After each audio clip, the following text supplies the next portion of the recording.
हम इस प्रोजेक्ट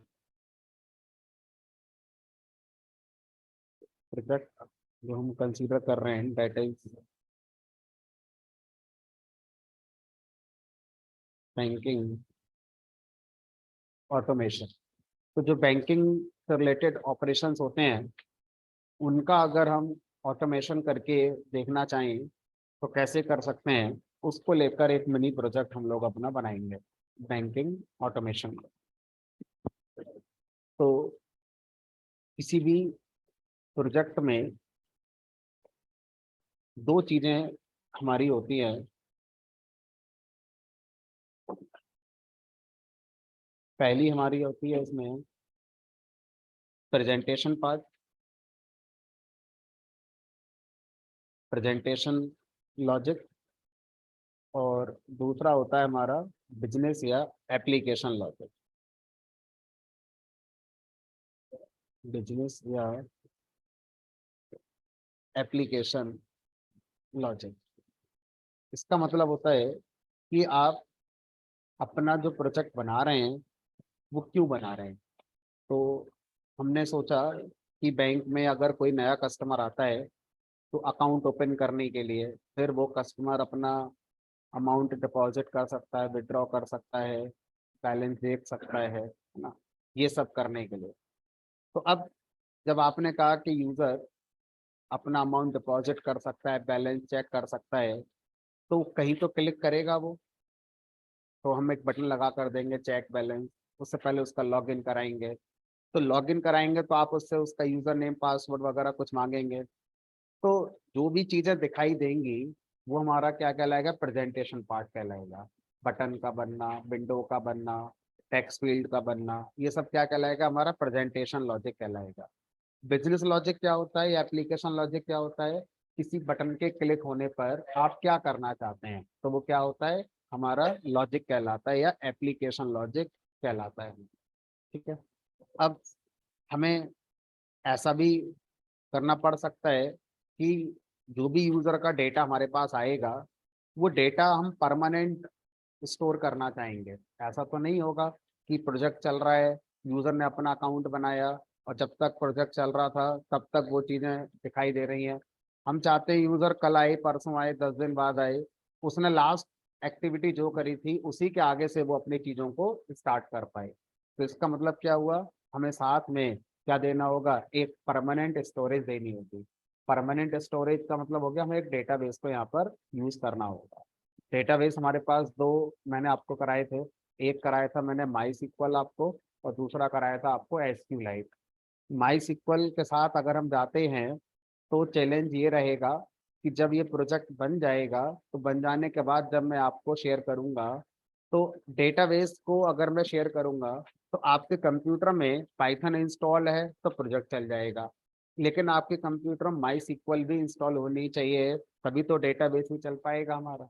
तो काफी लोगों के माई सिक्वल हो सकता है इंस्टॉल नहीं होगा, या उनका पासवर्ड अपना भूल गए होंगे, वो बहुत सारे इफ एंड बट हो सकते हैं।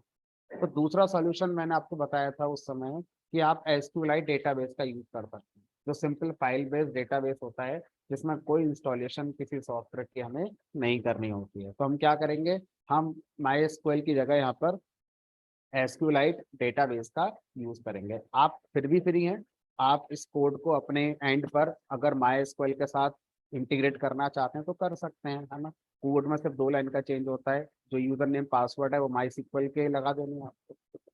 तो ये चीजें हमारे यहाँ पर होती हैं। तो तीसरा वाला जो क्वेश्चन हो गया, अब इसी को कुछ लोग क्या बोलते हैं, फ्रंट एंड के नाम से जानते हैं। ठीक है। और इस चीज को हम लोग किस नाम से जानते हैं, बैक एंड के नाम से जानते हैं। ठीक है। तो बैक एंड में दो चीजें आती हैं आपकी, एक आ गया बिजनेस लॉजिक वाला पार्ट और दूसरा हो गया आपका डेटाबेस वाला पार्ट। तो दो चीजें कलेक्टिवली क्या कहलाती हैं, बैक एंड कहलाती हैं। तो कोई भी प्रोजेक्ट जब बनता है तो उस प्रोजेक्ट में दो पार्ट हो गए, फ्रंट एंड प्रोजेक्ट का और दूसरा प्रोजेक्ट का बैक एंड। ठीक है।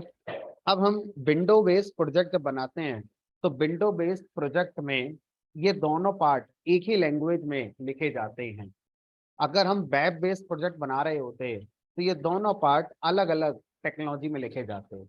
अगर मैं वेब बेस्ड बना रहा होता तो फ्रंट एंड यानी प्रेजेंटेशन पार्ट को हम किस में लिख रहे होते, HTML, CSS, JavaScript, bootstrap, react, इसका यूज करके हम लोग लिख रहे होते हैं। और बैकएंड वाला पार्ट यानी कि बिजनेस लॉजिक वाला पार्ट हम किसी प्रोग्रामिंग लैंग्वेज में लिख रहे होते, लाइक पाइथन, जावा, .NET, PHP में लिख रहे होते। लेकिन हम लोग जो अभी बना रहे हैं वो विंडो बेस्ड प्रोजेक्ट। तो विंडो बेस्ड प्रोजेक्ट जो होता है उसका फ्रंट एंड और उसका बैक एंड एक ही लैंग्वेज में लिखा जाता है। और हम लोग पाइथन लैंग्वेज पढ़ चुके हैं, तो पाइथन में ही हमारा यहाँ पर प्रेजेंटेशन बनेगा और पाइथन में ही अपने लॉजिक को लिखेंगे बटन के क्लिक पर। ऐसा करने के लिए पाइथन में लाइब्रेरी भी हम पढ़ चुके हैं, टीके इंटर। तो टीके इंटर लाइब्रेरी का यूज करके हम फ्रंट एंड बनाएंगे और उसके बाद बटन के क्लिक पर इवेंट हैंडलिंग करके अपना क्या लिखेंगे, लॉजिक लिखेंगे। ठीक है। अब अगला टास्क क्या होता है, अगला टास्क ये होता है प्रोजेक्ट में आप अपना रिक्वायरमेंट गैदर करिए कि क्यों बना रहे हो। तो वो क्लियर हो गया कि हम क्यों बना रहे हैं। प्रॉब्लम स्टेटमेंट क्या है, प्रॉब्लम स्टेटमेंट है कि अकाउंट ओपन होना चाहिए, न्यू अकाउंट ओपन होना चाहिए। उसके बाद जो भी हमारा कस्टमर है वो अपना लॉगिन कर पाए, लॉगिन करने के बाद अपना बैलेंस चेक कर पाए। उसके बाद डिपॉजिट करना है तो डिपॉजिट कर ले, विड्रॉ करना है तो विड्रॉ कर पाए। ठीक है। इस तरह से और भी चीजें हैं जो करना चाहे, अपना प्रोफाइल अपडेट करना चाहे तो अपना प्रोफाइल अपडेट कर ले, अपना पासवर्ड बदलना चाहे, मोबाइल नंबर बदलना चाहे। तो एटलीस्ट इतने फीचर के साथ तो आप अपना प्रोजेक्ट को बनाएंगे। अब इसमें कितने और ऐड कर सकते हैं, आप जितना टाइम दे सकते हैं उतना आप ऐड कर सकते हैं इसके अंदर, है ना। तो मिनिमम इतना तो मैं आपको करके दिखाई दूंगा। तो अब प्रॉब्लम स्टेटमेंट क्लियर है कि किस पर्पस के लिए आप ये बनाना चाहते हैं। अब अगला काम क्या होता है, अगला काम होता है प्रेजेंटेशन पार्ट की डिजाइनिंग करना, कि आपका प्रोजेक्ट जब चलेगा तो सबसे पहली विंडो क्या दिखाई देगी, वो पहले आप अपना कागज पे डिजाइन करिए। ठीक है। तो अब हम उसको डिजाइन करते हैं। तो हम चाहते हैं कि जब हमारा एप्लीकेशन रन हो तो सबसे पहली विंडो कुछ ऐसी आनी चाहिए। यहाँ पर एक टाइटल लगा देते हैं और यहाँ पर आपका प्रोजेक्ट का टाइटल आ जाए।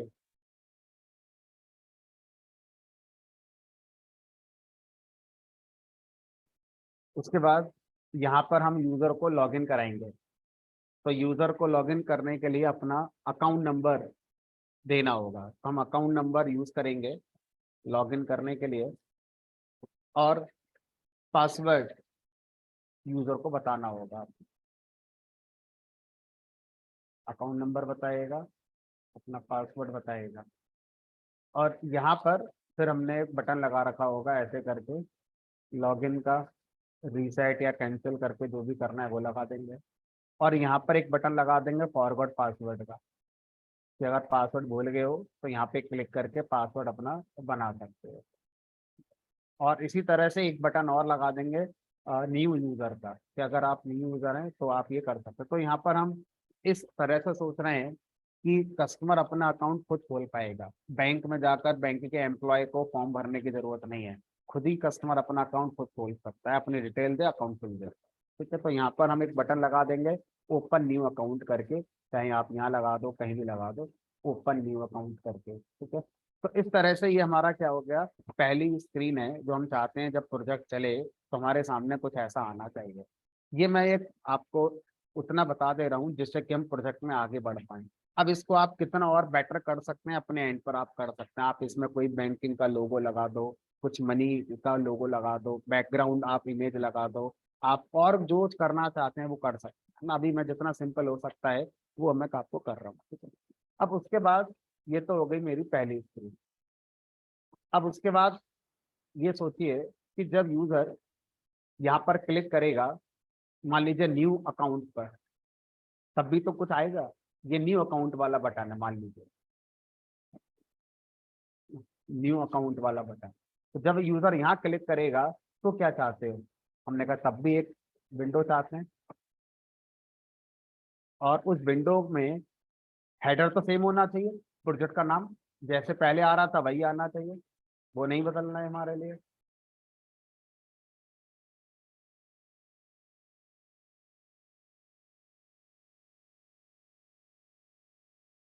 और अब यहाँ पर हम यूजर से क्या पूछेंगे, यूजर से उसकी डिटेल पूछेंगे कि अकाउंट ओपन करते समय आपको अपनी डिटेल बतानी होगी, क्या क्या आपकी डिटेल है। तो अब यहाँ पर हम बहुत ज्यादा डिटेल यूजर से नहीं पूछ रहे हैं, बेसिक फंडामेंटल डिटेल जिससे उसका अकाउंट ऑपरेट किया जा सके, बस उतना ही उससे हम यहाँ पर पूछेंगे। ठीक है, तो यहाँ पर हम क्या पूछेंगे, नेम पूछेंगे कि भाई किस नाम से आपका अकाउंट ओपन होना चाहिए। फिर आप बताइए अपना पासवर्ड क्या रखना चाहते हैं अपने अकाउंट का। ठीक है, और मोबाइल नंबर आप बता दीजिए क्या देना चाहते हैं, ईमेल बता दीजिए जो आप देना चाहते हैं। तो अब लेने को तो आप ये पैन कार्ड भी पूछोगे, आप उसमें आधार नंबर भी पूछोगे, तो ये सभी हम इग्नोर कर रहे हैं। ठीक है, अभी हमने बेसिक फंडामेंटल इंफॉर्मेशन ले ली है कि भाई इतने से आपका अकाउंट आपका खुल जाएगा। अकाउंट नंबर यूजर से नहीं पूछेंगे। अब देखो यहाँ पर फिर से आपको डिसाइड करना होगा कुछ चीजों को। अकाउंट नंबर आप यूजर से नहीं पूछेंगे कि अकाउंट नंबर क्या रखना है, ऐसी फैसिलिटी नहीं है। हमारा project automatically account number generate करेगा। ठीक है, दूसरा क्वेश्चन ये हो गया कि जब आप अकाउंट ओपन करेंगे तो अकाउंट का टाइप यूजर से पूछना चाहें तो पूछ सकते हैं कि भाई करंट अकाउंट खोलना है कि सेविंग खोलना है कि आपको एफडी खोलनी है, कौन सा अकाउंट खोलना है। तो अगर आप ऐसा करना चाहते हैं तो आप यहाँ पर एक ऑप्शन दे सकते हैं अकाउंट टाइप का, और इस टाइप के अंदर ड्रॉप डाउन लिस्ट लगा दो। ड्रॉप डाउन लिस्ट में उसको 3 ऑप्शन दे दो, करंट अकाउंट, सेविंग अकाउंट या जो भी अकाउंट आपको ओपन करना है। ठीक है, अब यहाँ पर ऐसा भी हो सकता है कि आप ये बोले सर इनिशियल बैलेंस की बात भी होगी थी, इनिशियल बैलेंस क्या रखना अकाउंट ओपन करते समय। तो आप चाहें तो इस ऑप्शन को रख सकते हैं कि इनिशियल बैलेंस क्या रखना है, टेक्स्ट फील्ड में एंटर अमाउंट, और वो जो अमाउंट देगा वो दे सकता है। ठीक है, या आप इस प्रोजेक्ट में पहले से अपना एक सेट कर दीजिए कि जो भी अकाउंट ओपन होगा अगर वो सेविंग अकाउंट है तो 1000 से ही ओपन होगा, उससे कम ओपन ही नहीं होगा। अगर वो करंट अकाउंट है तो 10,000 से ओपन होगा, उससे कम पे ओपन ही नहीं होगा। तो आप चाहें तो ऐसा फीचर लगा सकते हैं, और आप चाहें तो यूजर से पूछ सकते हैं। यूजर से पूछेंगे तो अकाउंट में बहुत सारे वैलिडेशन करने पड़ेंगे कि यूजर ने अमाउंट जो दे दिया अगर 1000 से कम है तो उसे मना कर दो कि मिनिमम तो इतना देना पड़ेगा। यूजर ने माइनस दे दिया तो एरर दे दो। तो बहुत सारे इफ एंड बट आपको यहाँ पर फिर करने ही पड़ेंगे। तो ये सारी चीजें क्या बता रही हैं आपको कि प्रोजेक्ट को हम कितना और वाइड कर सकते हैं। ठीक है, तो अभी हम बहुत ज्यादा प्रोजेक्ट को वाइड करने में नहीं है। अभी हमारा ऑब्जेक्टिव है एक बार पूरा फ्लो समझ में आ जाए, एक बार पूरा शुरू से लेके एंड तक पूरा बन जाए, उसके बाद अब जितना उसको अपडेट करना होगा, उसमें जितनी और चीजें ऐड करनी होंगी हम अपने एंड पर करते रहेंगे। ठीक है, तो अब अभी हम यहाँ पर सिर्फ टाइप लेके चलते हैं, और टाइप में हम लोग पहले से फिक्स कर देंगे सेविंग अकाउंट और करंट अकाउंट। सेविंग अकाउंट में इनिशियल बैलेंस 1000 होगा, करंट अकाउंट का इनिशियल बैलेंस हमारा 10,000 होगा। ठीक है, उसके बाद फिर यहाँ पर आप अपना क्या लगा दोगे, बटन बटन लगा देना, और इनके आगे क्या दे दोगे, आप टैक्स भी दे दोगे इस तरह से। ये आपका, और यहाँ पर फिर ओपन अकाउंट करके बटन लगा दो, यहाँ रीसेट करके बटन लगा दो। अच्छा, अब यूजर अपना अकाउंट ओपन करके आ गया। अब मान लीजिए ये आपका पासवर्ड भूलने वाला है, फॉरगॉट पासवर्ड वाला ऑप्शन है। तो यूजर यहाँ भी तो क्लिक कर सकता है, पासवर्ड भूल गया तो हमने कहा बिल्कुल करेगा। तो अब यहाँ पर यूजर ने अगर क्लिक करा तो क्या दिखाना चाहते हो, हमने कहा फिर से एक विंडो दिखानी है तो डिजाइन करो उसे। तो अब एक विंडो और बनानी पड़ेगी हमारे लिए। ये एक विंडो बनेगी, इसका जो हेडर है वो सेम रखना है, प्रोजेक्ट का नाम आना चाहिए, है ना। और इसमें आप क्या कर पूछोगे यूजर से, भाई यूजर से हम उसका अकाउंट नंबर पूछ लेते हैं कि बताओ अकाउंट नंबर क्या था आपका, उसका मोबाइल नंबर पूछ लेते हैं, उसका ईमेल पूछ लेते हैं, और फिर हम अपने डेटाबेस से डेटा निकाल कर मैच कराएंगे, जहाँ मैच हो जाएगा वो पासवर्ड लाकर यूजर को दिखा देंगे। ठीक है, तो यहाँ पर भी आपको कुछ ऑप्शन देने होंगे। ठीक है, अच्छा ठीक है। अब ये बताओ सर, यहाँ पर एक बटन ये वाला है, लॉगिन बटन है। तो अब ये बताओ कि यूजर जब इन अकाउंट नंबर और पासवर्ड को एंटर कर देगा तो उसके बाद जब लॉगिन बटन पे क्लिक करेगा तो फिर क्या दिखना है आपको, हमने कहा फिर से एक नई विंडो दिखेगी। तो वो विंडो कहाँ है, उसकी डिजाइनिंग करनी पड़ेगी आपको। तो इस तरह से हमने लॉगिन बटन की विंडो बनानी है। और उस पर डिजाइनिंग करनी है। तो यहाँ पर वेलकम, वेलकम के आगे क्या चाहते हैं, जो यूजर का नेम है जो दिया था उसने अकाउंट बनाते समय, वो वेलकम के साथ लिख कर आना चाहिए। फिर एक लॉगआउट का बटन आना चाहिए, राइट कॉर्नर में कहीं लॉगआउट का बटन आ जाए। फिर यहाँ पर बहुत सारे ऑप्शन देखा हो जो यूजर कर सकता है, डिपॉजिट का ऑप्शन देखा हो, विड्रॉ का ऑप्शन देखा हो, बैलेंस चेक करने का देखा हो, ये सारे ऑप्शन देखा हो। तो जितने ऑप्शन दिखाओगे उन पर वो क्लिक करेगा तो भी तो विंडो दिखेगी फिर आपकी आगे। सर ऐसे प्रोजेक्ट तो बड़ा हो गया, मेरी कहाँ रह गया है। तो प्रोजेक्ट कितना वाइड करोगे आपको डिसाइड करना है। ठीक है, एक बार शुरू करते हैं और समझ में आने लगेगा फ्लो कि यहाँ कैसे ये विंडो आपस में लिंक हो रही हैं। तो सब थोड़ा चैलेंज अभी क्या होगा कि सर आपने जब क्लिक एंटर पढ़ाया था एक ही विंडो की बात करी थी, अब यहाँ पर आपने बहुत सारी विंडो की बात कर ली, 4 तो देख रही हैं, अब ये 10 12 15 हो जानी है। तो आपस में कनेक्ट कैसे होंगे, फिर उसके बाद सबसे पहली विंडो कौन सी चलेगी हमारे लिए, तो ये एक बार हम पूरा फ्लो में सीखेंगे। आइए, ठीक है, तो बढ़ते हैं आगे, शुरू करते हैं कार्रवाई। तो सबसे पहले क्या करना है, फ्रॉम इंटर इंपोर्ट एक्सट्रैक्ट करना है। तो सबसे पहले हम क्या करेंगे, अपनी जो सबसे पहली विंडो है उसको बनाएंगे। ठीक है, तो मैं अपनी विंडो बना रहा हूँ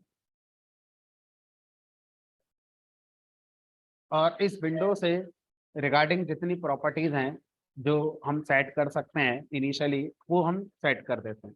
जैसे सबसे पहले क्या कर दो, विंडो की जो स्टेट है वो हमने जूम्ड कर दी।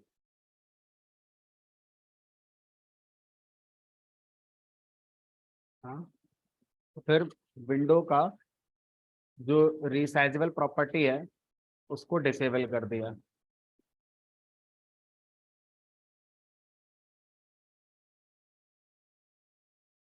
उसके बाद फिर विंडो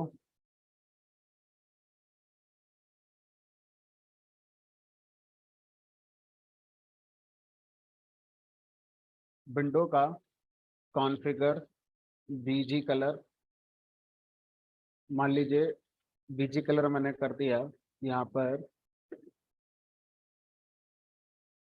पाउडर ब्लू।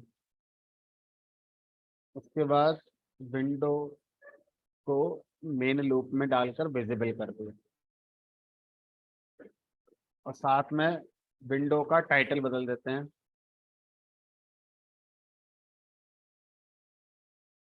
और विंडो का टाइटल मान लीजिए दे दिया मैंने यहाँ पर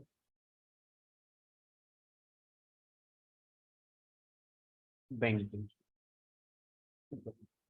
इतना अगर हम चला कर देखें तो कुछ इस तरह की विंडो बनकर एक हमारी आ जाती है। अब मुझे क्या करना है, मुझे यहाँ पर सबसे पहले टाइटल लिखना है, ऊपर हेडर लगाना है। ठीक है, तो अब जो भी मुझे विंडो पर दिखाना होता है उसके लिए मैं लेबल लगाता हूँ। ठीक है, तो मैं जो लेबल लगा रहा हूँ वो लगा रहा हूँ ऊपर टाइटल देने के लिए। ठीक है, विंडो पर ही लेबल लगाएंगे और यहाँ पर प्रोजेक्ट का नाम लिख दिया, बैंकिंग ऑटोमेशन। उसके बाद अब अगर हम इसको देखें, इस लेबल को अगर मैं ऊपर हेडर पे लगाना चाहता हूँ, सबसे फास्टेस्ट वे क्या होगा, विंडो के टॉप पर लगाने का, भूल गए होगे, पैक कर देते हैं। पैक में अगर हम कोई साइड और कोई एंकर वैल्यू पास ना करें तो बाय डिफॉल्ट कहाँ चला जाता है, टॉप सेंटर पे चला जाता है। लेकिन इसका जो साइज है फॉन्ट का, वो हमारा बहुत छोटा है, हम चाहते हैं सर इसका फॉन्ट साइज थोड़ा बड़ा हो जाए। तो यहाँ पर हम फॉन्ट लिख सकते हैं। फॉन्ट, सबसे पहले फॉन्ट फैमिली का नाम लिखते हैं, फिर फॉन्ट का साइज लिख दिया, फिर फॉन्ट को इटैलिक बोल्ड जो करना है वो कर दिया। अंडरलाइन करना है तो आप अंडरलाइन भी कर सकते हैं, अंडरलाइन को स्ट्रिंग बोलते हैं।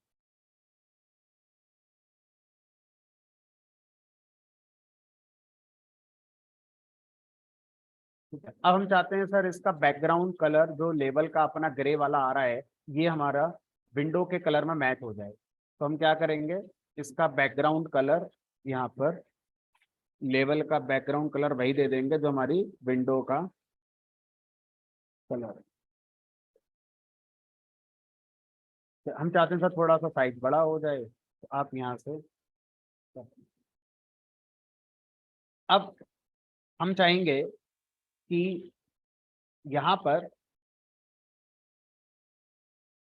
जो लॉगिन विंडो वाला आपका स्क्रीन था उसको और आगे डिजाइन किया जाए, यूजर नेम पासवर्ड देने की बात हो।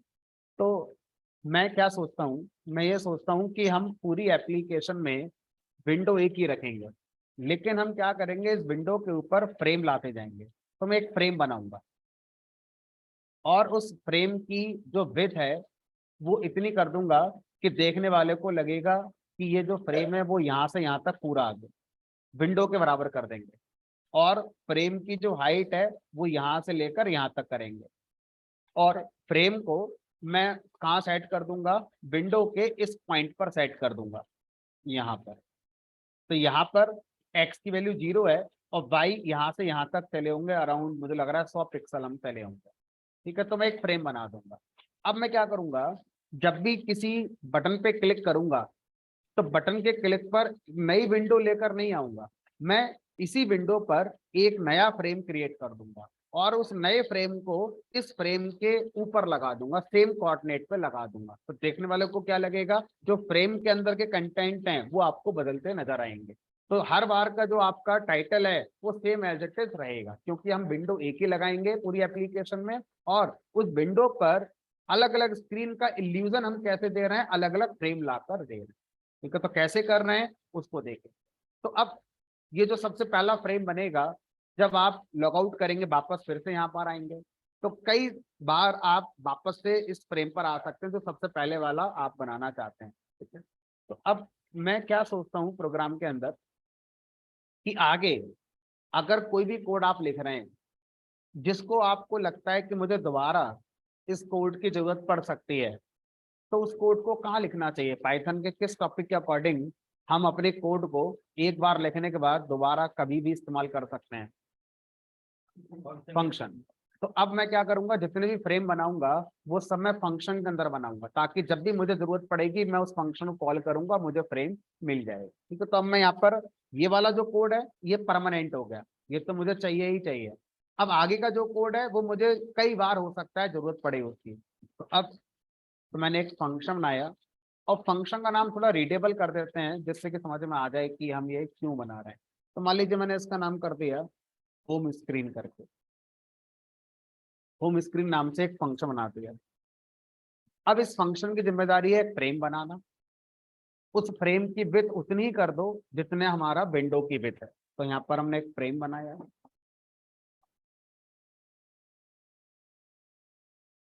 और फ्रेम का पेरेंट कर दिया हमने विंडो, फ्रेम विंडो के अंदर बनेगा। और फ्रेम का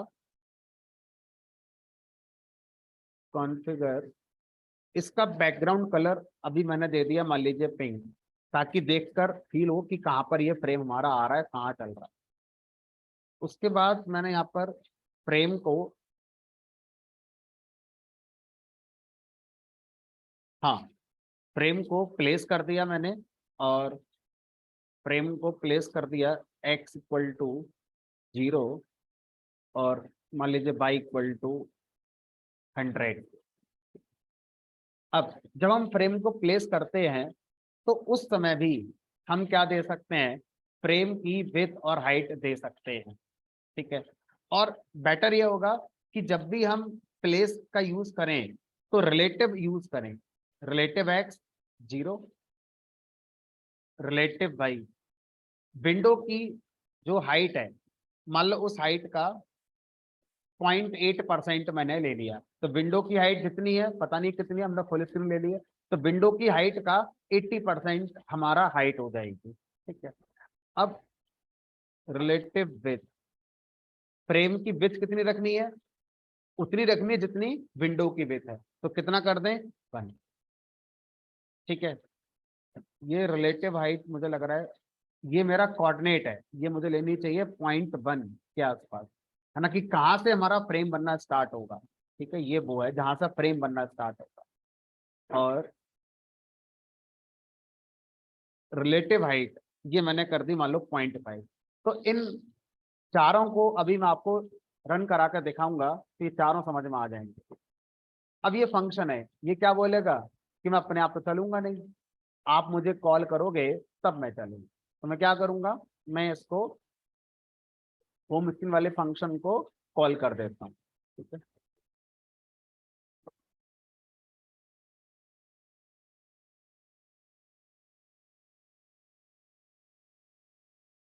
अब देखो क्या क्या चीजें हैं जो मुझे आपको समझानी है। रिलेटिव एक्स जीरो, ये है रिलेटिव एक्स कि मैं एक्स से कितना आगे की तरफ बढ़ा, बड़ा ही था, आप तो बिल्कुल वहीं पर हो। रिलेटिव वाई, ये डिस्टेंस यहाँ से यहाँ तक की जो डिस्टेंस है वो, अगर यहाँ से यहाँ तक की डिस्टेंस मान लीजिए 1000 पिक्सल, 1000 पिक्सल मान लीजिए, तो यहाँ से यहाँ तक मैंने जो लिया है वो 0.1 लिया है। 0.1 का मतलब है इसका 10%, तो ये कितना हो गया हमारा 100।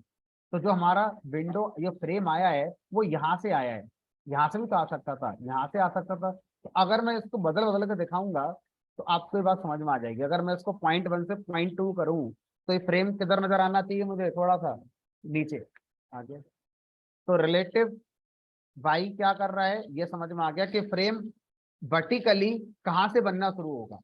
तो हमने कहा पहले सही लग रहा था, 0.1 पे सही लग रहा था। अब ये बताओ इसकी क्या कम रह गई, हाइट। फ्रेम की जो हाइट है वो 0.5 से अगर मैं 0.7 कर दूं, बढ़ गई। अब सोचो यहाँ से यहाँ तक 0.1 है, तो यहाँ से यहाँ तक कितनी होनी चाहिए। ठीक है, लगा तो चलो। अब जब ये करा तो थोड़ा सा मुझे क्या लगना है, वाई को थोड़ा सा नीचे लाना है। 0.15 ये कर देता हूँ और इसे 0.85 कर देता हूँ। ठीक है, तो अब ये आपका जो पिंक वाला है ये फ्रेम, और ये किस पे लगा हुआ है, विंडो के ऊपर लगा हुआ। ठीक है, अब आप क्या करें, अब आप फ्रेम पर जो भी लगाएंगे वो इस पिंक वाले एरिया में आपको नजर आ जाएगा। अब फ्रेम का आप कलर अलग करना चाहते हैं तो अलग रख सकते हैं, क्या कलर रखेंगे आपको डिसाइड करना है। आप चाहते हैं नहीं फ्रेम का कलर हमारे विंडो के कलर से मैच हो जाए, यूजर को पता ही ना चले क्या हो रहा है, तो आप दोनों कलर सेम कर दीजिए, जैसे आप चाहते हैं वैसे आप कर सकते हैं। ठीक है, फिलहाल मैंने अभी ऐसे कर दिया। ठीक है, अब क्या चाहोगे, अब हम ये चाहेंगे कि सर यहाँ पर अकाउंट नंबर पूछने का, पासवर्ड पूछने का, ये सब ऑप्शन लगाओ। तो कहाँ लगाओगे, फ्रेम पर। तो फ्रेम पर अब पहले एक लेबल लगाना है जो अकाउंट नंबर का लेबल पूछेगा। तो लेबल लगाया अकाउंट नंबर पूछने का,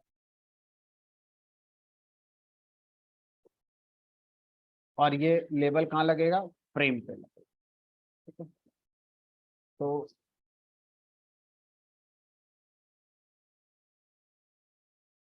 इस लेवल का अंडरलाइन तो करना नहीं है इसे, इसको 20 कर देते हैं, और इसका बैकग्राउंड कलर वो कर देते हैं जो हमारी।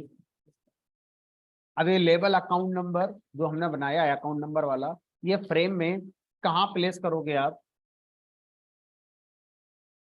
Label account number dot place relative S. तो फ्रेम में इसका एक्स कोऑर्डिनेट कर देते हैं मान लीजिए 0.2, और रिलेटिव वाई इसका कर देते हैं मान लीजिए 0.1। एक बार देख लेते हैं कहाँ आ रहा है, कहीं नहीं आ रहा है, क्योंकि आपने लेबल का क्या नहीं लिखा है अभी, टेक्स्ट। तो आप यहाँ पे क्या लिखेंगे, अकाउंट नंबर, जो यूजर से आप पूछना चाह रहे हैं। आपको चाहिए सर थोड़ा सा बीच में आ जाए, तो यहाँ पर मैं इसको क्या कर देता हूँ, पॉइंट करूँगा। तो अब सर इसके आगे एक टेक्स्ट फील्ड आ जाए। टेक्स्ट फील्ड कैसे आता है, एंट्री से। ठीक है, तो अब मैं एंट्री बनाऊंगा, तो ई अंडरस्कोर अकाउंट नंबर। तो एक एंट्री बनाने जा रहा हूँ जो अकाउंट नंबर पूछेगी। तो वेरिएबल का नाम मैंने मीनिंगफुल इसलिए दिया है ताकि चीजें बहुत बढ़ेंगी आगे जाकर, तो समझने में आसानी होगी कि कौन सा वेरिएबल क्या कर रहा है हमारा। अगर मैंने इनका नाम आई जे के L1 L2 E1 E2 दे दूंगा तो थोड़ी देर बाद समझ में आना बंद हो जाएगा कि कौन सा वेरिएबल क्या कर रहा था हमारा। ठीक है, तो अब यहाँ पर मैं एंट्री बनाऊंगा और ये एंट्री फ्रेम के अंदर आएगी और इसका फॉन्ट हमने वही कर दिया जो इसका फॉन्ट था। उसके बाद इस एंट्री को मैंने प्लेस कर दिया उसी के आगे। रिलेटिव एक्स 0.3 से पॉइंट मान लीजिए 4-5 कर दिया। रिलेटिव वाई मैंने सेम रखा 0.1। अब सर इस टेक्स्ट फील्ड को हम एंट्री कह रहे हैं, इसके बॉर्डर बना दो। तो बॉर्डर कैसे बनाएंगे, B D equal to border की थिकनेस। तो ये आपका अकाउंट नंबर एंटर करने के लिए आ गया। अब सर पासवर्ड के लिए बनाओ, पासवर्ड भी यूजर देगा अपना। तो अब सोचो पासवर्ड का लेवल चाहिए और पासवर्ड का भी टेक्स्ट फील्ड चाहिए, तो क्यों ना इनको कॉपी करके मैं पेस्ट कर लूं और फिर इनका नाम चेंज करता हूँ। लेबल इस बार किसके लिए बना रहे हैं हम, पासवर्ड के लिए, और एंट्री भी किसके लिए बनाई है, पासवर्ड के लिए।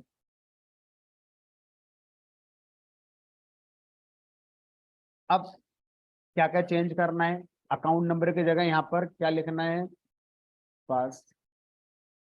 और लेवल को हमने कहाँ सेट करना है, नीचे। नीचे का मतलब क्या बदलेगा, वाई बदलेगा। तो 0.1 से मैंने इसको 0.2 करके देखा, देखते हैं क्या चेंज होता है।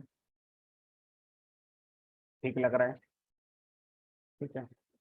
उसके बाद अब क्या चाहते हो, अब हम चाहते हैं सर यहाँ बटन बना दो, लॉगिन बटन बना दो और यहाँ पर आगे रीसेट कर दो। बटन चाहिए आपको, बटन लॉगिन बटन चाहिए, तो मैंने लिख दिया यहाँ पर LGN BTN login button. Button frame पर आएगा और बटन का फॉन्ट भी और बॉर्डर भी मैंने ऐसे ही बना दिया और बटन पे मैंने लिख दिया मान लीजिए लॉगिन। अब बटन को नीचे लगाना है, बटन का जो प्लेसमेंट होना चाहिए वो रिलेटिव एक्स, ये हमारा चल रहा है रिलेटिव एक्स 0.45, थोड़ा सेंटर में आएगा। तो ये हमारा होना चाहिए 0.5 करके देखते हैं एक बार, बाद में बदल देंगे नहीं लगेगा सही तो। और वर्टिकल नीचे लेकर आना है तो 0.1 0.2 0.35 कर दे, थोड़ा गैप ज़्यादा बटन में देना चाहते हैं। ये आ गया सर, थोड़ा सा इधर लेकर आइए क्योंकि अगला बटन आएगा तो इधर आएगा। हम चाहते हैं थोड़ा सेंटर में, इस एरिया को सेंटर में नजर आए। तो ये 0.4 कर दें। अब ठीक है सर। और दूसरा आपने कहा था रीसेट बटन लगाएंगे, तो इसे कॉपी करो, पेस्ट करो और ये अपना रीसेट हो गया।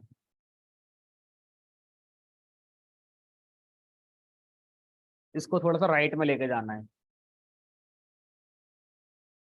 जब राइट में लेकर जाएंगे तो ये हमारा बदलेगा। 0.6 करके देख लेते हैं, ज़्यादा हो गया।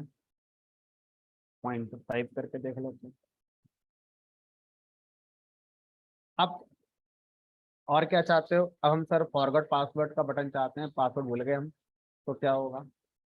तो फॉरगॉट पासवर्ड यहाँ लगा दें, यहाँ भी सही लगेगा, यहाँ लगा दो और चाहे तो नीचे लगा दो, जहाँ आप लगाना चाहते हो वहां लगा दो। अब देखो फॉरगॉट पासवर्ड, जब आप ये लिखोगे तो बटन बड़ा बनेगा, तो कुछ ऐसा सोचो लुक अच्छा आए देखने में।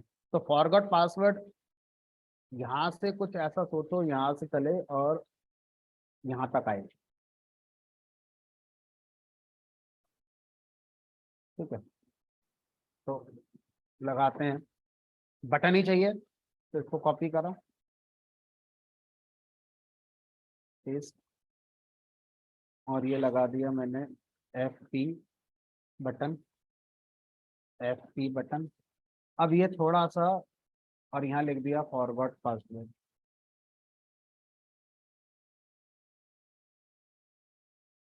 और ये 0.5 की जगह 0.45 कर दिया, और बाई और नीचे करना होगा 0.45 करके देखते हैं। थोड़ा सा सर बाई नीचे यानी कि 0.5 कर दो, और इसको थोड़ा सा एक्स की तरफ लेकर चलो। ऐसा इधर आएगा तो 0.4,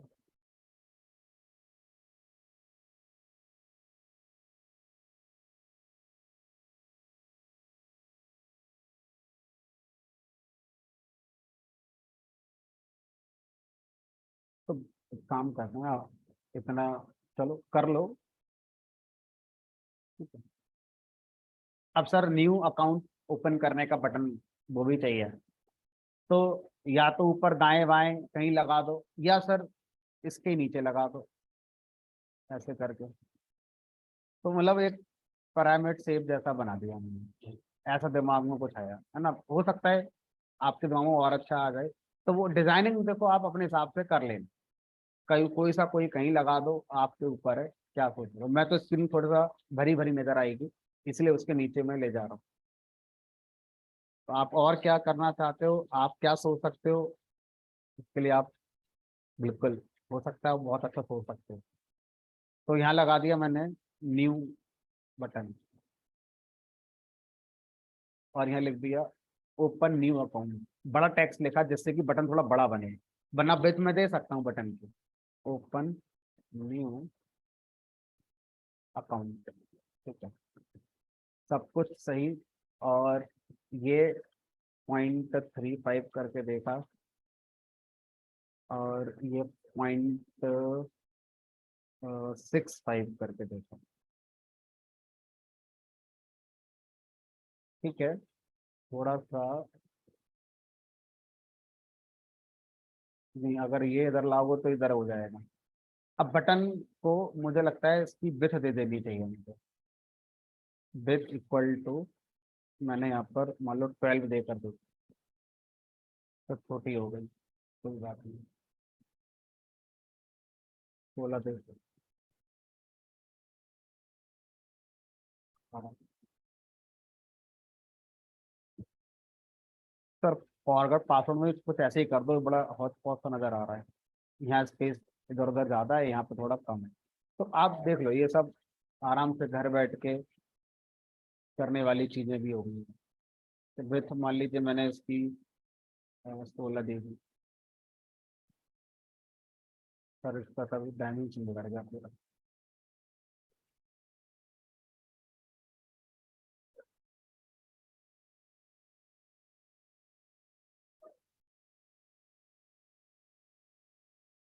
चौदह दे दी है। चलो ठीक है। तो ये आपने अपना सबसे पहली विंडो बनाकर तैयार कर ली। अब इसमें कुछ चीजें, अब ये बताओ सबसे पहले यूजर कहाँ लिखेगा, अकाउंट नंबर में लिखेगा। तो अकाउंट नंबर पे कर्सर ब्लिंक होना चाहिए। अभी कर्सर ब्लिंक कैसे होगा, माउस से आप कर्सर को यहाँ क्लिक करोगे तब होगा ब्लिंक। हम ऐसा चाहते हैं कि जैसे ही हमारा विंडो ओपन हो, कर्सर अपने आप से पहले वाले टेक्स्ट फील्ड में ब्लिंक करना शुरू कर दे, है ना। तो वैसे तो यूजर आएगा माउस लेके लिखेगा तो, है ना, लेकिन फिर भी, तो उसके लिए अब आप बताओ, जो टेक्स्ट फील्ड था उसको हम प्रोग्राम में एंट्री कहते हैं। तो कौन सी वाली एंट्री में आप कर्सर को फोकस करना चाहते हो, अकाउंट वाली। तो अकाउंट वाली एंट्री प्लेस हो जाने के बाद उस पर आप एक मेथड कॉल कर दो, फोकस। तो फोकस मेथड क्या करता है, किसी भी एंट्री का कर्सर को फोकस करा देता है। जैसी एप्लीकेशन रन होगी, आपका फोकस अपने आप देखो कर्सर वहां पर ब्लिंक करने लगा। जिस एंट्री पर आप फोकस करना चाहते हैं वहां आप कर सकते हो, इसकी बहुत जरूरत पड़ती है कई बार। ठीक है, तो अब फोकस अकाउंट नंबर, जिस एंट्री पर फोकस करना था उस एंट्री पर मैंने क्या कर दिया, डॉट फोकस नाम का मेथड कॉल कर दिया। अब अगर सब पे लगाओ तो जो तो लास्ट वाला होगा वो चलेगा। नहीं, कर्सर एक बार का फोकस एक पे ही होगा। मान लीजिए मैं दूसरे पे भी लगा दूं, है ना, तो दूसरे वाले को ले लेगा, लेटेस्ट वाले को। जैसे x = 10, x = 20, तो x की अपडेटेड वैल्यू 20 चलेगी यहाँ पे। इसी तरह से अब इसमें एक अगली कमी ये है कि मैं यहाँ अकाउंट नंबर अगर कुछ दूंगा भी, दिख रहा है, पासवर्ड मैं दूंगा, फिर ये क्यों दिखना चाहिए? ये तो दिखना ही नहीं चाहिए, तो डॉट डॉट डॉट आना चाहिए या एस्ट्रिक एस्ट्रिक एस्ट्रिक आना चाहिए। हमें जनरली पासवर्ड हम नहीं दिखाना चाहते, हो सकता है बराबर में कोई बैठा हुआ हमारे, तो दिखाएं उससे पासवर्ड अपना। ठीक है, तो उसके लिए क्या करना है, देखो ये वाला फीचर भी किस पे लगाना है, एंट्री पे लगाना है। कौन सी वाली एंट्री पे लगाना है? पासवर्ड वाली एंट्री पे लगाना है। तो पासवर्ड वाली जो एंट्री है या कोई भी एंट्री है, उसमें आप यूजर से जब भी कुछ टाइप कराते हैं तो बाय डिफॉल्ट जो करेक्टर्स हैं वही दिखते हैं, लेकिन हम चाहते हैं वो करेक्टर ना देखें, तो आप क्या लिखेंगे, एंट्री के कंस्ट्रक्टर में एक आर्गुमेंट पास करते हैं शो। शो आर्गुमेंट में आप बताते हैं क्या करेक्टर देखे अगर यूजर कुछ टाइप करे, तो हमने कभी एस्ट्रिक लिख दिया। तो अब इस वाले एंट्री में जो भी टाइप होगा वो एस्ट्रिक एस्ट्रिक दिखता रहेगा, लेकिन जब आप उसका डेटा गेट करेंगे तो एक्चुअल डेटा ही आपको मिलेगा। अगर मैं यहाँ पर कुछ भी लिखूंगा तो अभी ऐसे टाइप होना शुरू हो जाएगा, लेकिन इसका मतलब ये नहीं है कि जब मैं बटन पे क्लिक करूंगा, डेटा गेट करूंगा तो एस्ट्रिक एस्ट्रिक मिलेगा, फिर तो कोई मैच ही नहीं हो पाएगा, ओरिजिनल करेक्टर ही मिलेंगे आपको वहां पर। ठीक है, अब सर पहली स्क्रीन तो बन गई, अब बनानी है दूसरी स्क्रीन। दूसरी स्क्रीन किस बात की बनाओगे? हमने कहा चलो फॉरगॉट पासवर्ड की बना लेते हैं, या चलो पहले सर ओपन अकाउंट की बना लेते हैं। तो अभी क्या है, अभी तो कुछ नहीं हुई, तो बटन ही बस देखने वाले हैं, कुछ होगा तो नहीं, किसी बटन से कुछ होगा ही नहीं। अभी आपने जितना भी 10-12 लाइन का कोड लिखा है डेट इज प्रेजेंटेशन, तो एक प्रोजेक्ट के अंदर मैंने पहले बताया था, फिर बता रहा हूँ, 70% कोड प्रेजेंटेशन का होता है। जो लॉजिक वाला पोर्शन है मुश्किल से 25 से 30% होता है। पूरे प्रोजेक्ट को बनाने में अगर 10 घंटे लगेंगे तो 7 घंटे प्रेजेंटेशन पे लगेंगे, और 3 घंटे में सारा लॉजिक जिसके लिए प्रोजेक्ट बनाया था लगा दिया जाता है। ठीक है, अब ये प्रोजेक्ट जब किसी को दोगे, मान लो किसी ने बनवाया, तो वो आपको क्या कमी निकालेगा कि बटन छोटा है कि बटन बड़ा है, लेफ्ट में स्पेस ज्यादा है, राइट में स्पेस कम रह गया, ये निकालेगा कमी। इलॉजिकल कमी है सारी। लॉजिक तो अपना ही चल ही रहा है, क्लिक करोगे तो काम तो करेगा ही बटन वो। सिर्फ देखने में कि बॉर्डर ऐसे नहीं है, कि वो ऐसा नहीं है, कलर ये सही नहीं लग रहा है, करते रहो इसमें चेंज जो करना है, कितना टाइम लगा वो लगाते रहो, कोई फर्क ही नहीं पड़ेगा इन बातों में। चलिए, तो अब हम शुरू करते हैं पहले ओपन अकाउंट वाले पे। तो सर नया अकाउंट ओपन की स्क्रीन बनाओ, क्योंकि अब हमें सारी स्क्रीन बनानी है, लॉजिक कोई नहीं लिखना है अभी। तो जब भी कोई एक नई स्क्रीन बनाओगे, हमेशा आप क्या करोगे, ऐसा एक फंक्शन डिफाइन करो। तो उस फंक्शन के अंदर भी तो आपको एक फ्रेम बनाना होगा, क्योंकि हर स्क्रीन जो बटन के क्लिक पर आप दिखाओगे, सेम विंडो पर सेम टाइटल के साथ हमारी बदलेगी, सिर्फ क्या बदलेगा, आपका फ्रेम बदलेगा। ठीक है, तब मैं क्या करता हूँ, इस वाले कोड को ध्यान से मैंने कॉपी करा, क्योंकि इतनी विंडो, इसी विंडो पर इसी साइज का फ्रेम चाहिए मुझे, है ना। इसको कॉपी करा और यहाँ पर मैंने इसको पेस्ट कर दिया, और इसका नाम कर दिया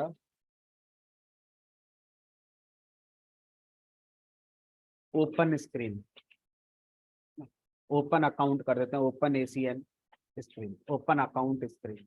तो इसमें भी फ्रेम चाहिए, इसमें भी ये सब चाहिए।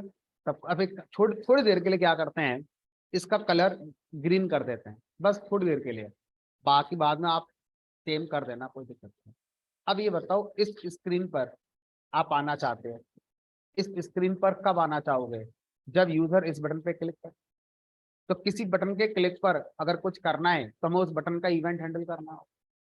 किसी बटन के इवेंट को हैंडल करने के दो तरीके होते हैं, या तो बाइंड से आप हैंडल करो, और शॉर्टकट बताया था मैंने आपको, कमांड से भी आप हैंडल कर सकते हो। तो मैं यहाँ पर क्या लिखूंगा, इस बटन को बताऊंगा, बटन आप पे जब क्लिक हो तो क्या करना है, तो यहाँ लिखेंगे कमांड इक्वल टू, क्या कमांड इक्वल टू क्या करेंगे, उस फंक्शन का नाम लिख देंगे जो आप बटन के क्लिक पर चलाना चाहते हैं। तो वो अगर मैं बटन के क्लिक पर, न्यू बटन के क्लिक पर ये वाला फंक्शन चला दूं, तो ये वाला फंक्शन चलते ही एक फ्रेम बना देगा, और उस फ्रेम का कलर बैकग्राउंड क्या कर देगा, ग्रीन।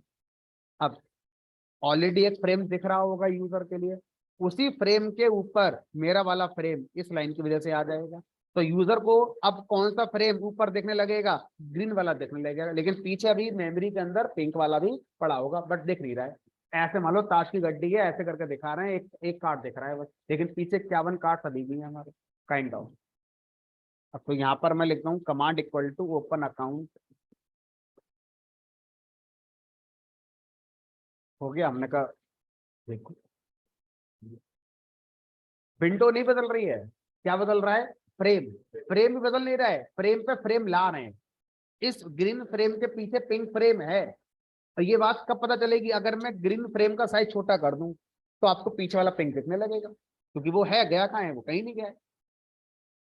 ठीक है, अब मान लीजिए इस वाली स्क्रीन से मैं बटन क्लिक करके वापस से होम स्क्रीन पे जाना चाहता हूँ, तो मैं चाहूंगा कि ग्रीन वाले फ्रेम पर मैं क्या लगा दूं, एक बैक बटन लगा दूं। बैक बटन के क्लिक पर वापस कहाँ चला जाऊं, मैं होम पे चला जाऊं। अब मैं क्या करूंगा, बटन लगाऊंगा। और बटन इस बार कहाँ लगाओगे आप, इस वाले फ्रेम में, ग्रीन वाले फ्रेम में लगा। बटन को कॉपी करा, कहीं से कॉपी करके ये लगा दिया। और ये विड्थ इसकी बहुत ज्यादा है, और यहाँ पर क्या लिख दिया, सिर्फ बैक। अच्छा, इस बटन को, बैक बटन को कहाँ लगाना चाहोगे, ऊपर कॉर्नर में, ऊपर लेफ्ट कॉर्नर में लगा दो। लेफ्ट कॉर्नर, लेफ्ट कॉर्नर का अरेंजमेंट अगर मैं करूंगा तो रिलेटिव एक्स कितना रखना चाहिए मुझे, 0। और रिलेटिव बाई, रिलेटिव बाई मतलब बटन का पेरेंट कौन है, फ्रेम, तो फ्रेम के 0 पे ही रख दो ये भी। ठीक है, अब देखें, हमने कहा अभी एक जाओ, इस बटन के क्लिक पर इसका नाम न्यू बटन की जगह क्या कर दो, बैक बटन कर दो, ताकि रीडेबिलिटी खराब ना हो। अब बैक बटन पर जैसे यूजर क्लिक करेगा, मैं चाहूंगा वापस से कौन सा फंक्शन चल जाए, होम स्क्रीन वाला, तो फिर से यानी शुरू हो जाएगी हमारी। तो अगर मैंने ये कोड फंक्शन में नहीं बनाया होता तो फिर मुझे दोबारा लिखना पड़ता पूरा कोड अभी है। तो अब मैं यहाँ पर command equal to home screen function चला देता हूँ, हो गया। मतलब देखते हैं,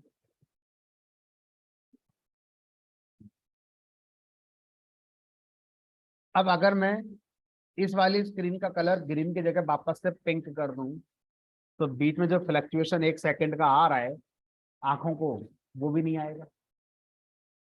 अभी तो लग रहा है मैं एक ही की जगह काम कर रहा हूँ, नेविगेट कर रहा हूँ, विंडो एक ही चल रही है। अगर मैं चाहता तो विंडो दूसरी बना सकता था, लेकिन विंडो टू विंडो नेविगेट होने में ट्रांजिशन लगता है, दिखता है, 1 सेकंड का समय लगेगा बीच में। और बार बार आपको ऊपर वाला पोर्शन डुप्लीकेट करना पड़ेगा, क्या जरूरत है ऐसा करने की। तो जनरली क्या करते हैं, विंडो बेस्ड प्रोजेक्ट में मेन विंडो एक ही बनाते हैं, और जितनी स्क्रीन नेविगेट करानी है फ्रेम पर फ्रेम हम लोग बनाते चले जाते हैं। तो अब जितनी बार मैं ऐसा करूंगा उतनी बार ये चल रहा होगा। लॉजिकल प्रॉब्लम बताओ कोई।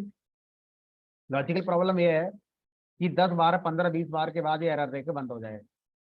उसकी वजह क्या होगी, जितनी बार बटन पे क्लिक कर रहे हो फ्रेम बन रहा होगा, और फ्रेम इस वाले फ्रेम के ऊपर आ रहा होगा। अब मैंने फिर से क्लिक करा, फिर से पुराना वाला फ्रेम नया क्रिएट हुआ होगा, और फिर इसके ऊपर आ गया, मतलब एक के ऊपर एक के ऊपर एक के ऊपर एक आते चले जाएंगे। तो मेमोरी के अंदर ये पड़े हुए सारे के सारे फ्रेम जितने बन रहे हैं सारे पड़े हैं मेमोरी के अंदर।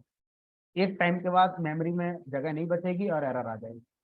तो अब करना क्या है, सर करना यह है कि जब मैं इस बटन के क्लिक पर दूसरे वाले फ्रेम को ला रहा हूं, तो ये वाला फ्रेम जो करंट वाला विजिबल है इसको मैं डिलीट कर दूं मेमोरी के अंदर, ताकि जब मैं अगली बार आऊं तो फिर से नया बनेगा ही बनेगा, है ना। तो ये कैसे करोगे सर, आप डिलीट कैसे करोगे किसी फ्रेम को। तो यहाँ पर हमें कहा गया कि आप एक काम करो, जब आप न्यू बटन के क्लिक पर ओपन वाले स्क्रीन पर जा रहे हैं, ठीक है, तो डायरेक्ट ना जाएं।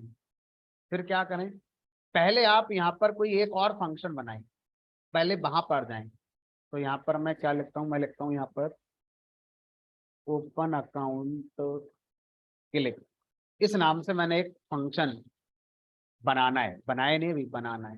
कहाँ बनाओगे, इस फ्रेम के अंदर, ये जो फ्रेम आपका चल रहा है,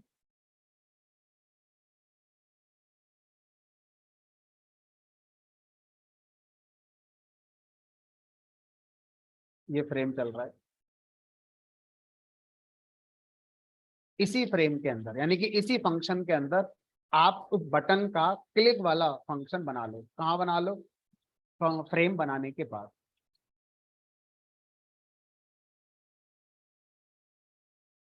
फायदा क्या होगा, हमने कभी थोड़ी देर रुको, 1 मिनट में फायदा समझ में आ जाएगा। अब यहां से मैं क्या करूंगा, यहां से मैं ओपन अकाउंट वाला फंक्शन कॉल करूंगा। तो सर फायदा क्या हुआ, बीच में एक लेयर बढ़ा दिया आपने, सीधा वहां से इसे कॉल कर रहे थे तब भी सही था, और अभी बात एक ही है, यहाँ से ये कॉल होगा और ये अपने अंदर से वो कॉल करेगा। हमने कहा नहीं, बीच में एक लॉजिक लगा सकते हैं कि जो अभी फ्रेम चल रहा है ये वाला, ये फ्रेम क्या कर देंगे यहाँ से हम टेस्ट। ठीक है, और सेम लॉजिक कहाँ लगा दो, यहाँ लगा दो, कि आप यहाँ पर जब आ रहे हो,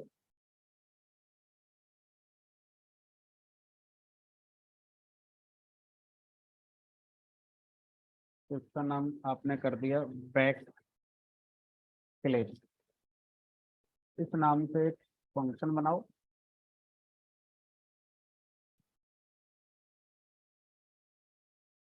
और बैक क्लिक फंक्शन में इसके वाले फ्रेम को डिस्ट्रॉय कर दो, और फिर यहाँ से होम स्क्रीन वाले को।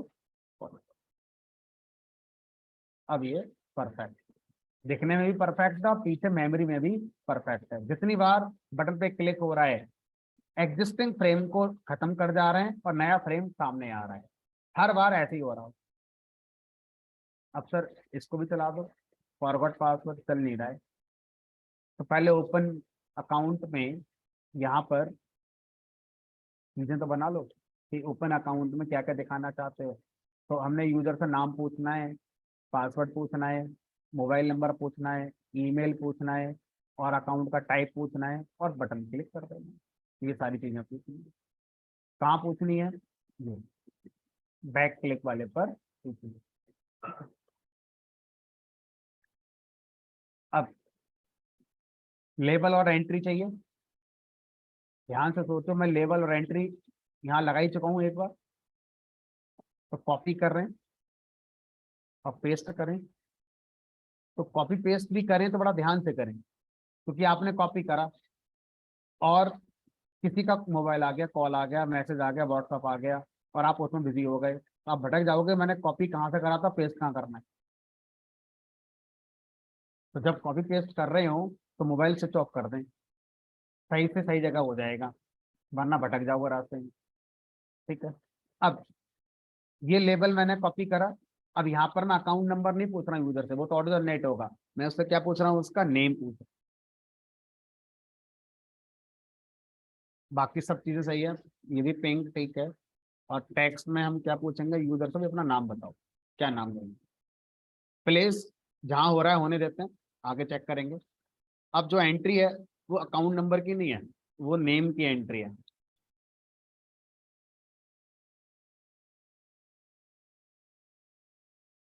बाकी सब चीजें सही लग रही हैं, चलाएं, हमने कहा देख लेते हैं। अब इसी के नीचे क्या चाहिए, पासवर्ड वाला।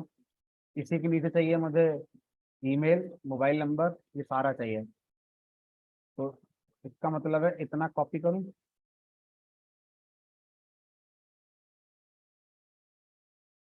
पेस्ट, ये हो गया पासवर्ड के लिए।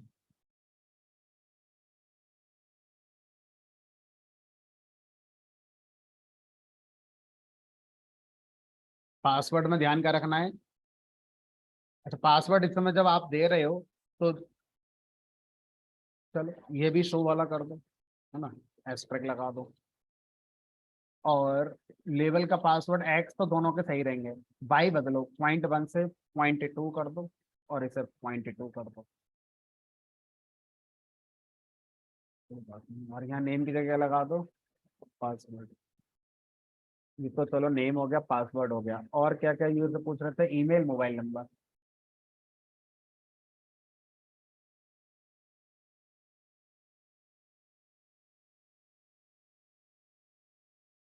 ईमेल,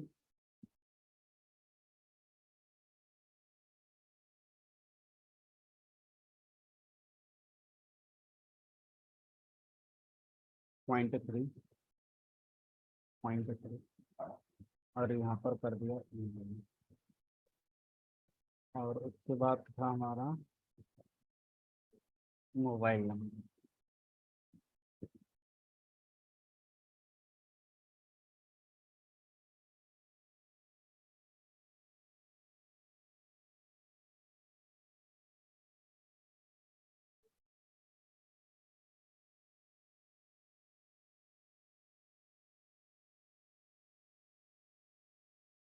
और ये पॉइंट रिपोर्ट,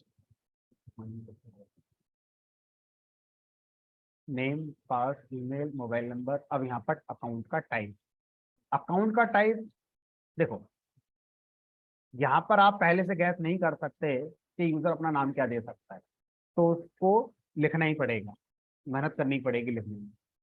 पासवर्ड क्या दे सकता है हम पहले से गैस कभी नहीं कर सकते, तो चारों चीजें कभी गैस नहीं कर सकते। लेकिन अब जो पांच में लेकर आ रहे हो अकाउंट का टाइप, क्या यूजर अपनी मर्जी से कुछ भी दे सकता है वो?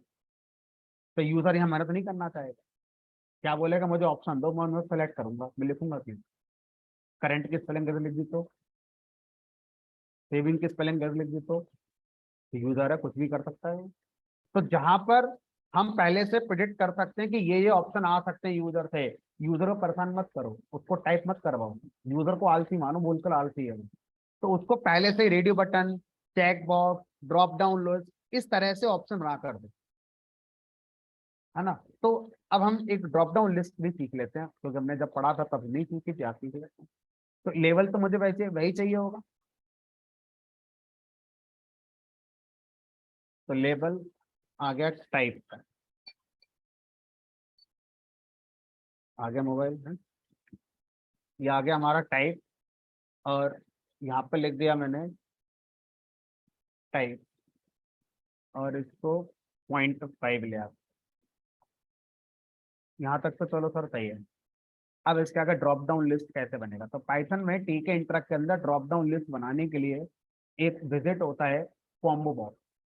तो कॉम्बो बॉक्स का यूज करके हम इस काम को कर सकते हैं, ठीक है।